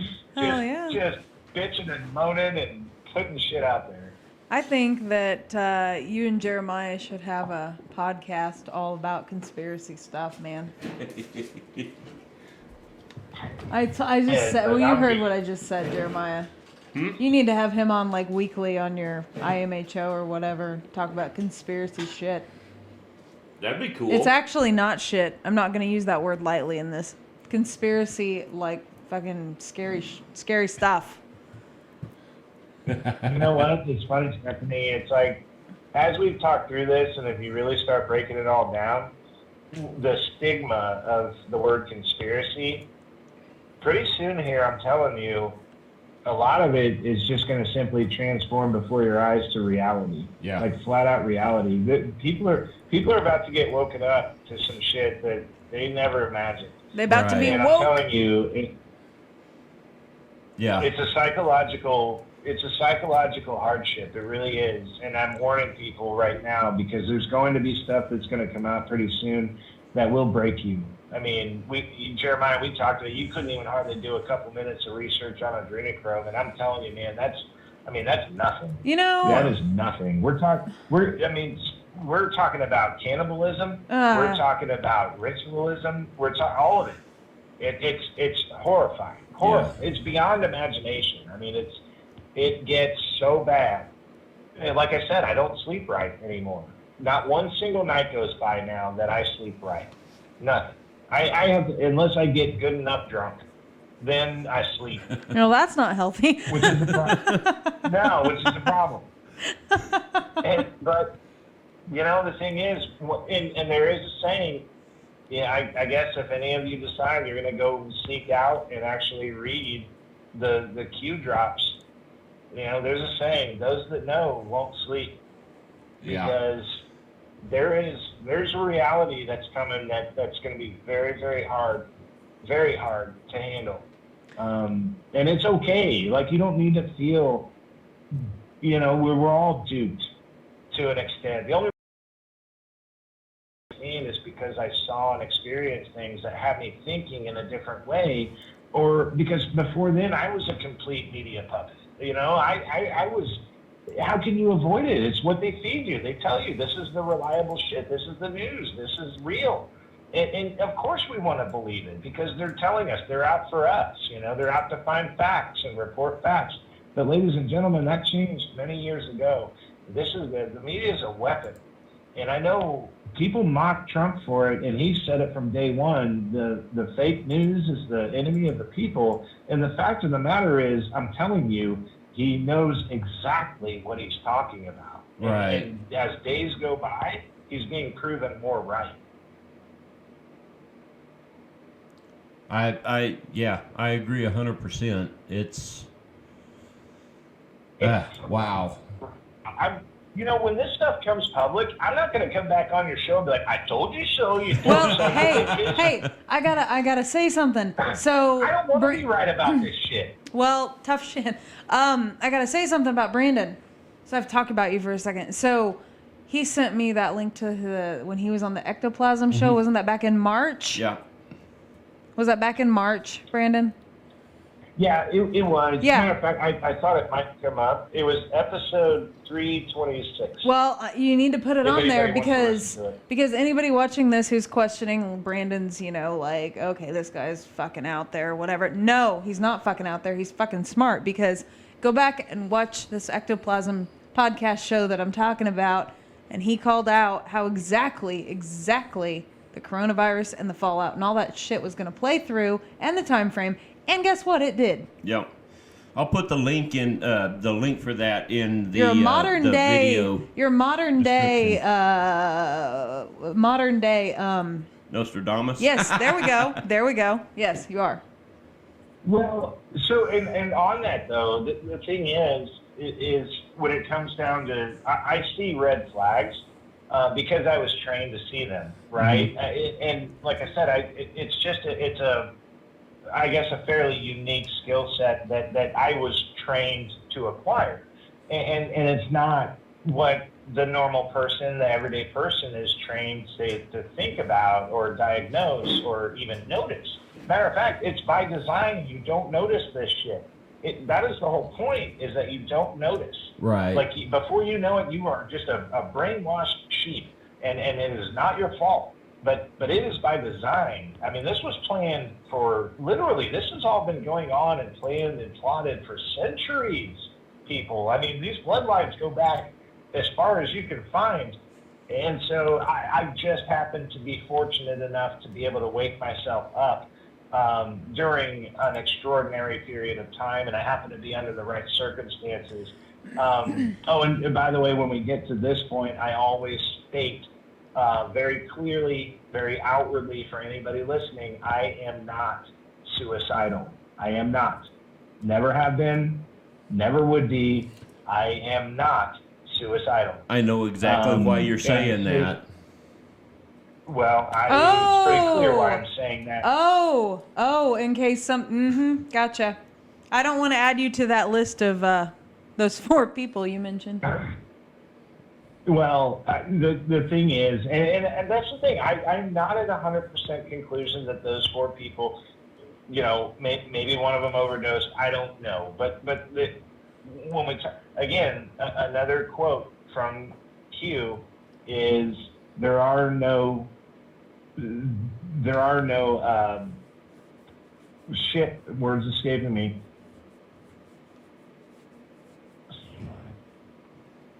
Our whole while you're thinking about that, Brandon, our whole conversation, and maybe this sounds silly, but it's all bringing me back to one of my all-time favorite movie lines, and it was from Men in Black, the first one, and it was when Tommy Lee Jones was sitting on the park bench by Will Smith, and he looks at him, and he says, I'm gonna butcher the quote, but he's like, a person is smart, people are dumb, panicky, and stupid, you know. And he's like, what is it, like 15 minutes ago you knew the 1500 years ago everybody knew the Earth was flat. Right. Right. I can't remember the rest of the quote, And but then it boiled down to 5 minutes ago. You knew that we were alone in the universe. Imagine and what you'll talking know about tomorrow. How knowledge and truth evolves. yeah, Right. I should have totally done my Right. research and got that quote correct because it's such a great quote. No, you're right. I know exactly what you're talking about. And what I was looking for there is that there are no coincidences. No. Okay. And that's what I was looking for. And that is a quote. I mean, that's the Q posts reiterate that there are no coincidences. Nope. And as you see things falling in line and falling in order, it makes more and more sense. And frankly, I've always been of the mind that where I'm supposed to be is where I'm going to be. I believe in a higher power that guides me in a direction. And I've been blessed with just a nature of curiosity. Mm-hmm. That's why I do the paranormal research. That's why when things like a lockdown out of the clear blue sky during one of the most booming economies that the world's ever seen, this is a fact. I work in finance, by the way, on a day-to-day basis, so I watch the markets constantly, all day, every day, and you do not shut that economy down. Right. What was happening in December and January. You do not shut that economy down, period. Not unless you have a bigger agenda on the absolute- line. Yeah. And right, and so when basically overnight the country just shut down, I'm sorry, but my bullshit meter about broke. Like, I mean, it pegged so hard, it about just snapped right off. I was like, what the fuck? I mean, what is this? Is this the Black Plague? I mean, is this a 90% death rate? You're shutting this economy down? Are you fucking kidding me? Right. So, Brandon, And, go ahead. no, go ahead. No, maybe I'm skipping ahead here, but I want you in your mind to tell us and everybody watching, what do you think is like the word, like what is coming? Ultimately, like what is coming? You heard it first, people. Outside of the alien invasion that's going to happen here pretty soon. Do we have a date for that yet? Okay. No, I don't have a date, but you think I'm kidding? I think they're already here. They're already here, man. Well, think about it. I agree with you. Listen, so we talked about the outcome of this election. The thing is, we talk about it based on our perspective. Again, but think about it on a world level. If you watch the news and if you look across the world right now, there is a divide across the world right now that is protesting lockdowns, protesting for freedoms, and these are big movements. Right. And so what's happening is there is a divide of humanity all across the world. And frankly, the outcome of this election will have a serious effect on the world, emotionally and physically, because it truly is. I mean, this is a turning point in history. It is. I believe that with all my heart. I believe that there are two directions it can go. And, you know, at the same time, I have to acknowledge the fact that what I think is coming, I think if you imagine for a second, what could bring a divided humanity back together? What could do that? What has the power and potential? Let me guess. The fall of the greatest nation in the world? No. No? Alien invasion. That would destroy. I think the fall of the United States destroys the world. Yeah. I think the world falls into chaos and destruction and immorality if the United States of America falls, the world falls. Yeah. And then I think it's just simply dark days, and you gather the ones you love and you try to do your best to survive. We go back to ancient what is it? feudalism and Then what is it? Well, I would say maybe a potentially hostile visit from uh, uh, an outside presence outside of this world. Independence Day. In other words, where's- like my greatest fucking fear, like my biggest fear ever. Seriously? Right, You think pretty that? much. You really think Yeah. that that's a thing? Like that's? Oh my Well, God. Stephanie, that's the thing is you got to think when we're talking about good and evil plays on our biggest fears. Evil gobbles up our biggest fears. Evil feeds on our fear, and so now right, here's quick, another- right, quick, Brandon. While you're talking about Yeah, that, right. I want to throw in there what is fear based on? Fear is based on shit that we don't know and don't understand. Lack of knowledge is That's fear. right. Yeah, that's right. What exactly? Either that or from trauma of some sort, right? Right, You know, right. a duplication of trauma. Like maybe I got bit by a dog when I was young, and now I'm just terrified of dogs or something like that. Maybe I got Right, abducted right. when I was young, so I'm fucking petrified of being abducted again. Right.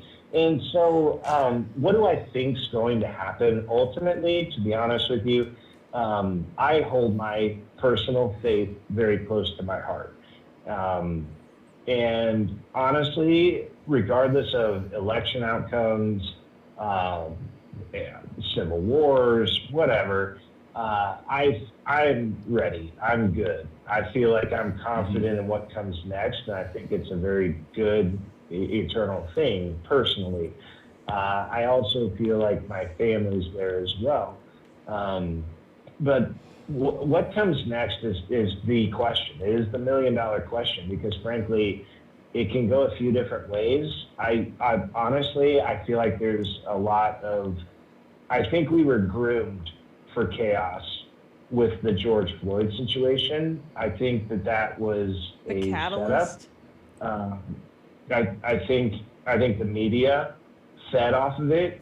Not to say that the death in and of itself. I have my thoughts on that, but I honestly don't think my thoughts are relevant to the eventuals, and so I'll keep my thoughts on the George Floyd specifics out. But I will say that the media took it and ran and spun, and all of a sudden Black Lives Matter comes out after it hadn't said a word since the Ferguson thing when Obama was in office. You didn't hear a word from Black Lives Matter between Ferguson and George Floyd. Right. And all of a sudden now they're basically a political party. So you can take from that what you will. I think it's obvious, but you can take from that what you will. But I do believe that there's going to be an embedded series of chaos, not on the level that we watched in Atlanta and Seattle and Portland and Kenosha and all these other places, New York. I think you're going to have to, in your mind, you're going to have to prepare to escalate that several times, and it's going to probably be close to nationwide. That's my opinion. I'm not hoping for it by any stretch, but that's my opinion. Yeah. I don't. And to be honest, I don't just to disagree top with that that. off, just to top that off, I do want to point something out.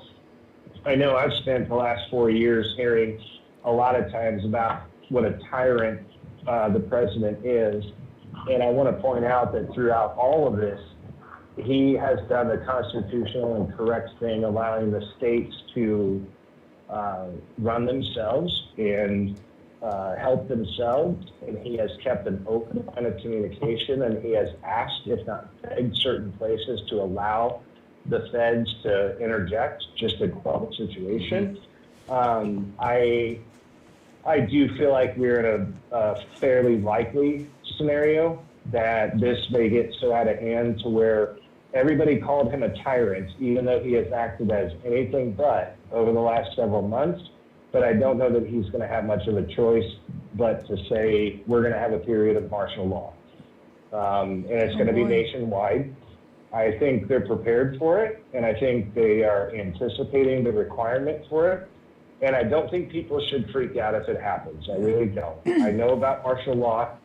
I know how terrifying it is, but I also know that, in the manner of speaking, if there is an uprising of sorts that is going to put hundreds of thousands, if not millions of people's lives in danger, there is no choice. Right. There is no choice but to put that threat down. Right. And so I think the chances of a martial law sometime in the next 2 to 4 weeks is fairly significant. I never thought I would say those words, but I do think it's a very real possibility. So can you give a visualization of how that would play out? Like what would happen? Yeah, you're gonna have every National Guard throughout every state is going to be activated from pretty much every branch of government. You'll end up having to get used to seeing actual military jets in the air above your city.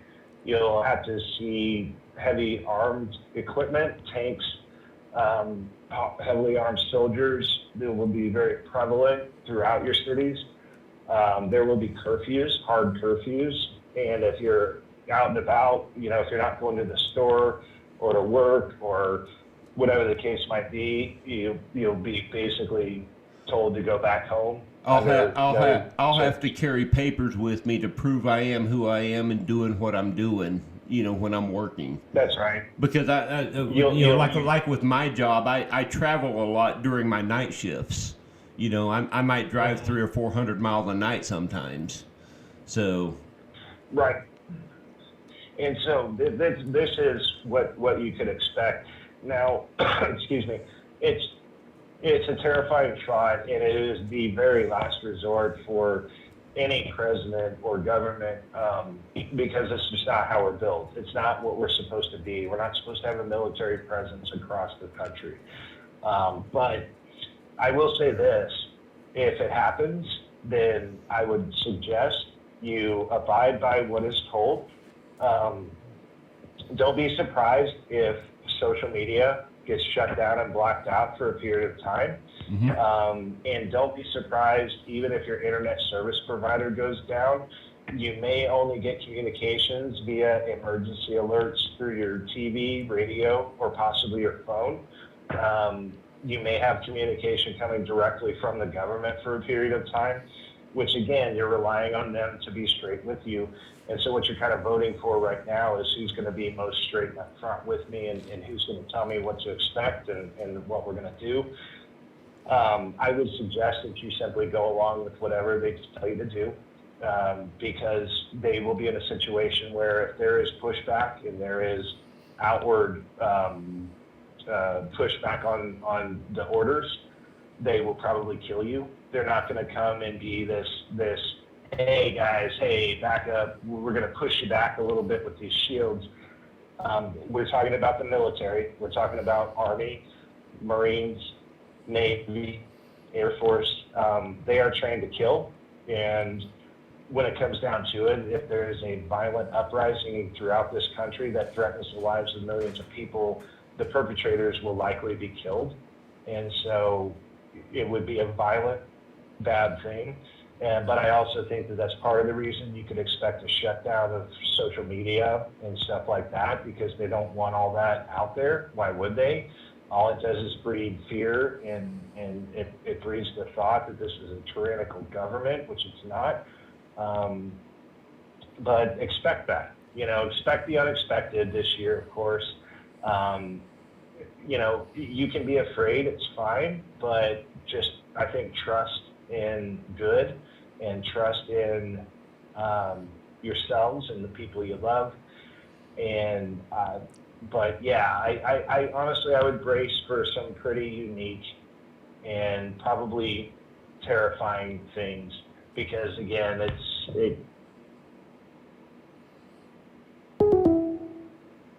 Uh-oh. I think his phone probably died. Probably.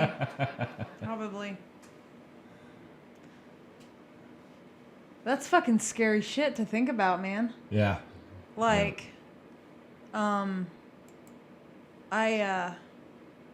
try to call him back? I'll shoot him a text. Oh, he's calling you calling. back. There we go. Are you there? Hello. Hello? Man, that was creepy. That was creepy. What? Oh, shit. Hang on. Is that me? Pause. There we go. Oh, stop it. I had a video queued up for when we get off the phone, but okay. That's Well- my song, dude. That painting that picture. Oh God. So, Yeah. oh I know that's not exactly the bright, sunshiny way to wrap well. up. Hey, I asked the question. You know, Yeah. Well, unfortunately, I feel like there may be some fairly dark days before the brighter days, personally. Shadow of the well, day, you just know, like the song. Steph and I have had some Yeah. conversations kind of along those lines, you know. She knows my views on it. I strongly feel, one way or the other, I strongly feel that civil war is not out of the question in some way, form, or fashion, which, you know, in modern times, civil war is obviously going to lead to a martial law of some sort. You know, there's just no other way around it. If it comes down to, yeah, the thing is, if it comes down to an all-out left versus right, you know, let's just get it on. You got to have the mediator, and we know who the mediator is. And so, frankly, what I guess the perspective that I look at that on is, when it comes down to making those decisions, part of what everybody's voting for next week is if something like that were to happen, because you can expect a reaction from both sides regardless of outcome. You're talking about who is going to be legally able to call those shots, and I almost feel like this what has happened with all the uprisings in these different cities and states and everything was almost like a precursor, almost like a warning shot, saying, look, your local governments, you know, they are the ones that are supposed to put this down. Now, there's a lot of local governments that didn't have the balls to, or refused for one reason or another, political or otherwise. Mhm. They refused to interject to the point where it stopped.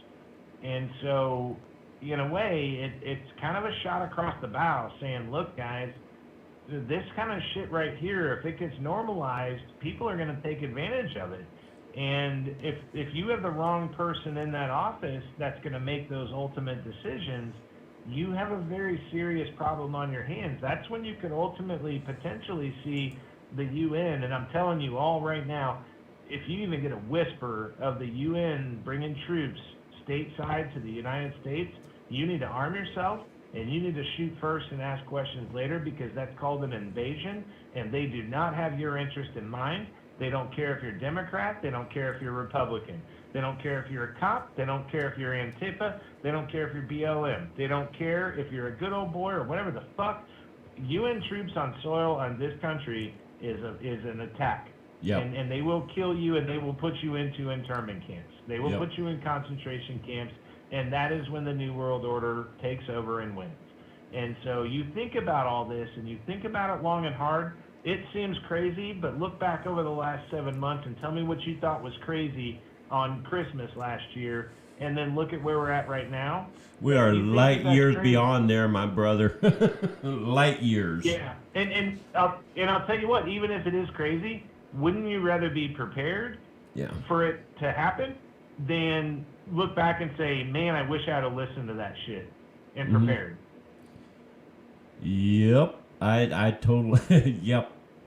That's all I can say. Yep. So, Yep. That's all I'm saying. Nobody's rooting for all this to happen. Nobody. Mm-mm. Nobody wants it. But damn it, if you're not considering it as a possibility at this point, then you simply refuse to accept, you know, what's going on right in front of your face. Exactly. You know, it doesn't matter. You know, it's like we had a brief conversation, a rather passionate conversation a while ago about, you know, what people's feelings are. You know, it doesn't matter what the fuck you want. You know, what's going to happen is going to happen whether you want it or not. And it's, you know, it's up to us to be prepared. It's up to us to be ready to take our stand or, you know, do whatever we need to do. So yeah, I mean it is. And like I said, I hate that. Granted, this subject. Let's just be honest. I mean, it's kind of a doom and gloom. It's a down, negative kind of subject for the most part. But the intention of it is to just make people stop and think for a second. You know, if you wholeheartedly trust your news source and that's and everything you see is something you vouch for and you want to represent you and you believe it, then like I said, I'm not trying to deter you from that. But what I do implore you to do is think critically and understand. I mean, let's just think about one simple point here.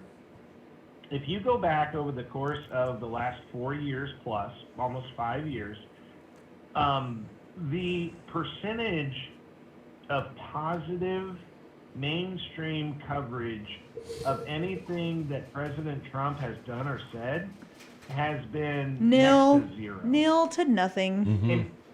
And then go look at the record of the things that he has accomplished. A lot. Come back and tell me, and come back and tell me that seems realistic and that seems straight and narrow. I'm sorry. If you think it all. I have to say it goes even beyond that in the fact that the propaganda is so prevalent that folks of course now we're gonna we get into a conversation about fact checking, but which is bullshit, by the way. But you get. If you try to make a statement like that, you try to present a list of positive things that he's done or accomplished, and you have people that try to fact check you with opinion pieces and I think and I feel pieces, and it's nothing more than someone else's perspective. There's no actual hard fact. And I couldn't tell you how many conversations I've just had to shut down because people were trying to fact check me with opinions. That's because people bullshit. People don't want to. They hate the man so much that they're going to flat out deny facts of stuff he factually has accomplished because their opinion matters more than facts do. Right. Well, there's feelings and opinions, and you're right. And like I said, I try not to just when we're doing like public stuff, and because I know all walks of life can potentially be listening, and I don't want them to feel like I'm against what they think or what they feel. I may be, but I don't want to be hostile about it. Right. I don't think anybody should be hostile about any of it. But the bottom line is, it doesn't take a whole lot to really consider, man, almost every single news channel that covers this man, and I'm talking websites too. I mean, I look at Yahoo Finance every single day because I'm watching the markets, and if you go just to the Yahoo Finance page, not even the Yahoo homepage, there's just trash headlines about what he's done wrong today. Right. And when the market is way up for that day, there's some negative article about something he's done or said, and when it's down, oh my God, it's nothing but how bad he is. And it's just like, man, who can't put two and two together and start understanding? Look, you're just being fed all of this. You don't have to like him as a person. I've had bosses that I didn't like because they were assholes, but it didn't make him a bad boss. Not to say that he's our boss, but the same theory applies. It's like, look, I don't give a shit if I like the president as a person. I just don't. Nor should anybody. Right. Does he get shit done? And does he get shit done for the betterment of this country? And the fact of the matter is, the answer is yeah, he has. And I would invite. The guy's a tireless worker. And I'm sorry, but you can call him whatever name you want to call him. But the bottom line is he looks for production in favor of the United States of America. He looks for trade deals benefiting the United States of America. Well, and obviously he didn't take the job for the salary. There is that. Oh, clearly. You know, and I would invite anybody who sees this, I would welcome it. A list of facts of what Mr. Biden has done. Actual facts, but, you know, yeah. I mean, look what Trump has done in 4 years compared to how long has Biden been in a prominent seat of some kind? 47 years. In 47 years. That's how long I've been alive. Yeah, in 47 years. And not to mention, hold on, the 47, but tack on 8 as the second in command. That's what I'm saying, that's man. Vice president for 8 years. I mean it. I would welcome anybody, and I would meet it with, you know, I wouldn't be, you know, I would be peaceful in receiving this information. You know, I just, out of curiosity, I would like a list of actual facts of what the man has done. I feel like the majority of the people that will vote for him are simply voting against Trump. Against Trump. Yeah. And, you know, I guess I can see the perspective. Probably. And I'll say that I get it. I'll say that I get it, but I don't understand it. You know, Right. it's probably the same. It's probably the same reason why a lot of people voted for Trump, because it wasn't Hillary. You know what? I think that could be true to an extent, but I also feel like the majority of the people that voted for Trump the first time. Well, let me tell you my story. Man, how long are we going? Are we going like 3 episodes or something? We are, dude. We you are. know, we're coming up on 2 episodes for sure, but that's all right. Hey, I'm in. So the way that I saw it is this. Again, it goes back to the perspective. When I was in the military, I vote, and I have always, especially since my military days, since I was 19 years old, I vote for a commander-in-chief. Yep. That's what I do. I vote for a commander-in-chief. Because bottom line, let's just talk about, like, okay, whether they're pro this, negative that, against that, pro this. Look, if they can, if I trust them with the military might of this world, I have to be able to do that. And, you know, frankly, I don't trust politicians just at their core. And so on the first night of the Republican conventions, their debates, the Republican primary debates, I remember he was on stage with about 15 other Republicans, including Jeb Bush, including Ted Cruz, including all these guys. And they were trying to mock him, and they were trying to make fun of him. And what he did, he annihilated them. Not only did he annihilate them, but he annihilated the crowd that wanted to boo him incessantly. And he just flat out said, he's like, look, I know you people out there. The only way you could get in tonight, I tried to get people in here, but I couldn't because it was all the tickets were reserved for donors. And of course you're not donating to me because I don't want your fucking money. And so they're booing me. And he ran roughshod over all of them. And I looked at him and I said, motherfucker, if the Republicans hate him this much, imagine how much the Democrats are going to hate him. And I said, I swear to God, right then and there, I said, I love the guy. I'm in. He had me right there from night one, from the get-go. I was like, fuck yeah, let's do this. He's not a politician. He's not one of the two-party, you know, just strict hardline politicians. And he got me from day one. He did. And I have gotten no reason to change that opinion over the last 4 years. None. So if anything, I'm actually, if anything, I'm pretty impressed with my intuition.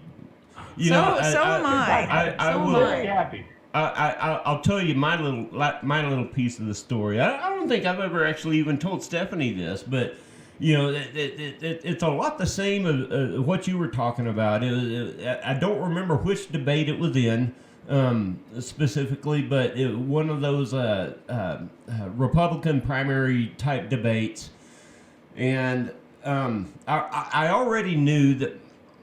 It was almost hands down, whoever wasn't Hillary Clinton, that's who I was going to vote for, just because I couldn't stomach the thought of voting for Clinton. But that's just me, and that's a political thing from for another time. But, you know, I was listening to, I saw this debate, and it was I think the question posed was something to the effect of if, and it was posed to all the debaters. If someone besides you gets the nomination, will you pledge your support? And he would not say yes. He was the only honest motherfucker up there that said that would not say yes. That's right. Oh, you have never You know, told me that. my reasoning. You never have told me that. My reasoning behind that was because he was reserving thought. Right. You know, he said he wants to step back and see. Go ahead. He's a chess player in the middle of a game of checkers between Democrats and Republicans, career politicians. Right. And he's out there playing. He's literally on another level of chess. He's like, look, fuck you both. I don't care. I don't care about both of you. I need to accomplish some shit. So what I'm going to do is this. What's best for these people, all of these people, these 330 million people, what's best for them? And I'm going to make that decision. And damned be your centuries-long established two-party religion that you've done. Right. Look, it couldn't be more clear. And you're right. He won't commit. Because he's like, look, I don't know the circumstances. I'm not gonna go on record saying something that I might regret, because frankly, everything he says is measured, whether we think about it or like it or not. I mean, everything he tweets, everything he says, it's very measured. Yeah. And the bottom line is, what you need to do is you need to actually look into the details and facts, and you need to tell me, where was he, number one, outwardly racist? What has he done that hurts minorities of any kind? Yeah, if he's racist or white supremacist, he is the worst racist or white supremacist to ever be in. Yes, epic fail. Yeah, he failed miserably, and so the record speaks to that.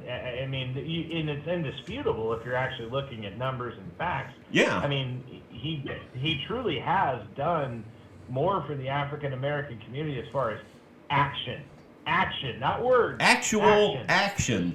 Yeah, he did more than right. Obama did. Positive He's done action. more than Obama did. He's done more in 4 years than Obama did in 8. No, he's done more than the last 10 presidents combined. Yeah. For the African American community. I'll put it that way. And not just the African American community, but LGBTQ. You know, he's the first president to ever go into office pro-gay, the first president to ever appoint an openly gay man to a cabinet level position. You know, it just...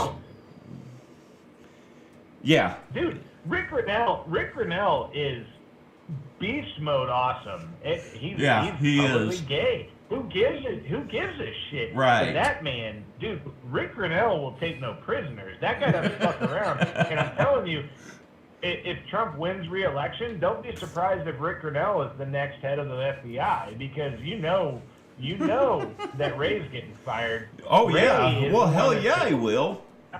Hell yeah, he will. Ray's in on all this shit.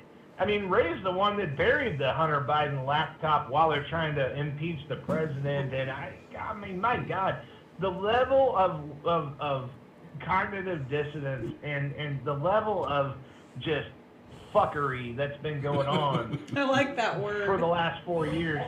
Fuckery. Well, and like I said, it's the media decides what people are allowed to know. And they decided that the narrative was Hillary didn't win.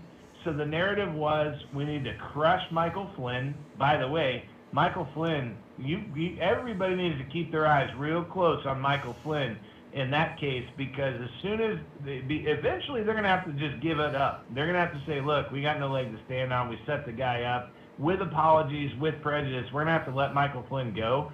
Michael Flynn's probably going to go back to being either the national security advisor or fuck. I mean, something big. Yeah. And Michael Flynn ain't going to take any prisoners. If you just look at Michael Flynn's history and his record, that man is flawless. He's a patriot. He loves his country. And he also knows how corrupt this shit is. And he can't wait to burn this shit down. He almost crushed his whole family. I mean, dude, when Flynn comes out, you better, if you're anti-America, you better duck when Michael Flynn comes back, because he's coming. I couldn't agree more. I agree absolutely. Brandon, I hate to say it, but we are gonna have to jet out, man. Yeah. It's 10:30, so I'm gonna turn into a witch. Oh wait, too late. Yeah, right. Well, like I said, again, everybody that's listening, we may not all see eye to eye, but I guess the bottom line is, I just want people to see. You know what I mean? I just want people to find out what they need to find out without it being fed to them, because what you're being fed is simply not healthy. It's not good. It's anti-union. It's anti-community. So anyway, no, I appreciate you guys. I mean, always, we the three of us could sit on the porch till the sun comes up and carry on the conversation. But and pretty soon maybe we'll have to do that. Yeah, definitely. And I appreciate you guys having me on as always. Well, tell your lovely wife we appreciate her letting us borrow you for the night. Yeah, she went to sleep probably an hour and a half ago. We're good. Well, tell her thanks in the morning then. Yeah, tell her we said thank you. I will do, and I appreciate it. So anyway, hopefully, we'll reconvene here, and you know what? In the meantime, I know we got about a week until whatever is going to happen is going to happen. So I want to wish everybody just be safe, be healthy. Do your research, and be cognizant of what's going on, and look out for each other. Yes. Community is everything. Community is going to be very important here pretty soon. Mm-hmm. It will be. So, all right. Well, thank you so much, Brandon. Thank you. And you take yes, care. we will definitely get something set up. You have a good night and be safe up there. Stay warm. Yeah, snow on the ground, hell, whatever. Right? All right, All right, guys. Take it easy. Have a good night, buddy. Hey, love you guys. We'll talk soon. We All right, love you too, man. Bye. All right, bye-bye. Wow. If I take these out, can I hear that? Probably not. I don't think I've ever heard this song. If I have, I don't recognize the name. So I was gonna go to fittingly enough, I was gonna go ahead and play Linkin Park one more light, because it meant so much. It means so much to Brandon, and you guys enjoy this. We'll be back in just a minute.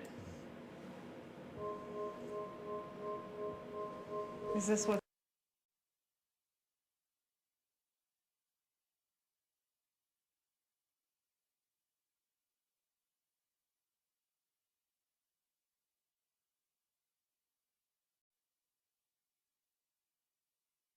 Well, folks, I'm sorry, but I had to cut that video out because even though I gave full credits, Facebook decided to pin me down with a copyright claim. So if I wanted to put the rest of the show back up, I had to take that video out. So here you go. Really recommend going and watching it, though, if you haven't seen it or heard the song, because it's a good song and it's a good video.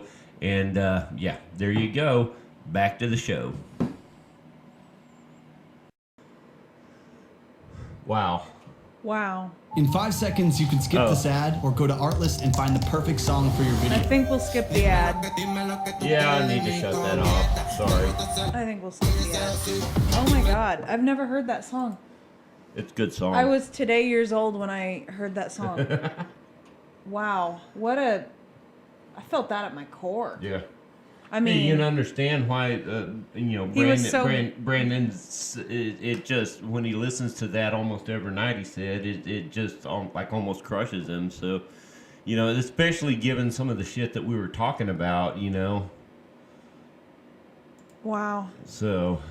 Man, I remember the day when it came out that he passed away. Yeah. And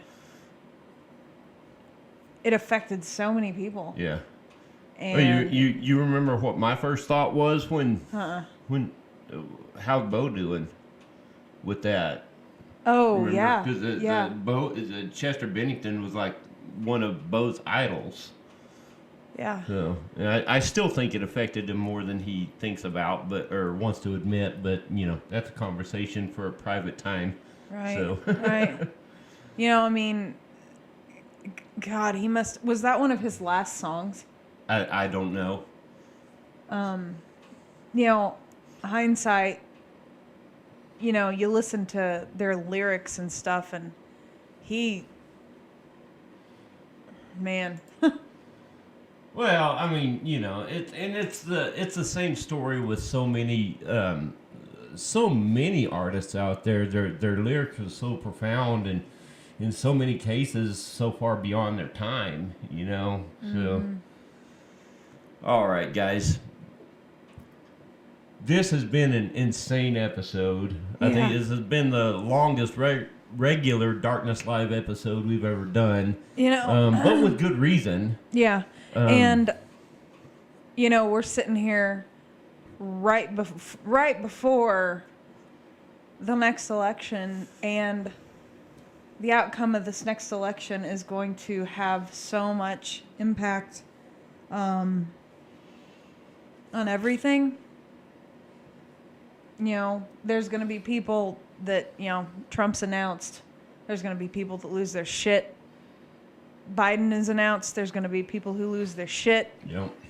Whichever side of the fence you're on, just know that Jeremiah and I are here for you.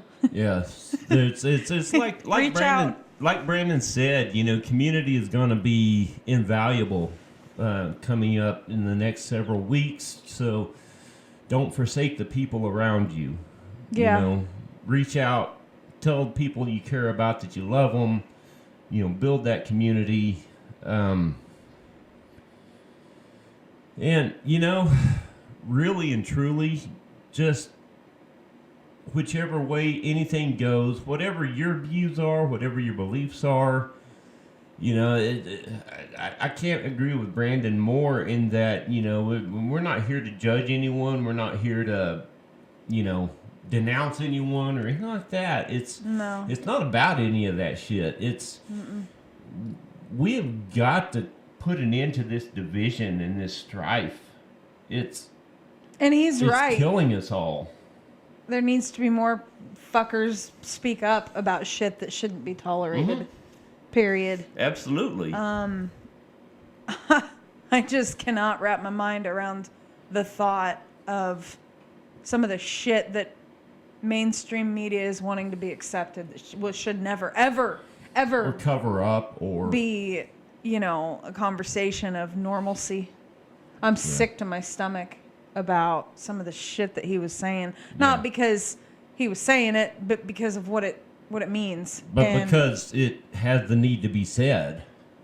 Yeah, I know. You are freezing. Yeah, I am. I got all right, chilled guys. When I went Well, outside just a while ago.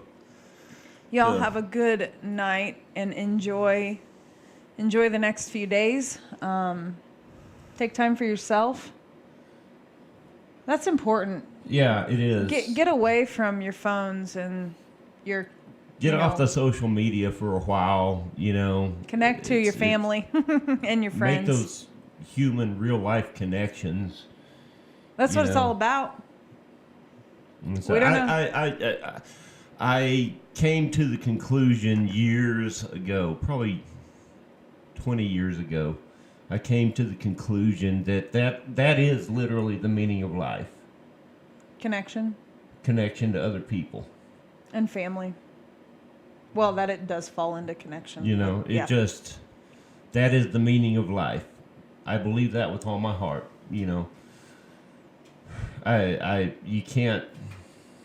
You can't convince me otherwise. I mean, you're welcome to try, but you can't. You're And gonna have a hard please, time with it. So. please do not let your kiddos or your friends' kiddos, please, for God's sakes, don't let them be on TikTok. I mean it. I will preach that till the day I die. TikTok is scary shit. I mean, a lot of social media is scary, but young kids on social media should not even be a thing. Yeah. So, all right, we're going to get off of here. Yep. Stay tuned for next Monday. And, Who's next Monday? well, everybody will have to tune in tomorrow to see who's Okay. next Monday. So, yeah, Brandon, we thank you so much. We love you, and you're amazing. Reach out anytime. We're here for you guys. And you guys, and as always, Don't forget to shake hands with the shadows. da-da-da. All right, guys. All right. Bye.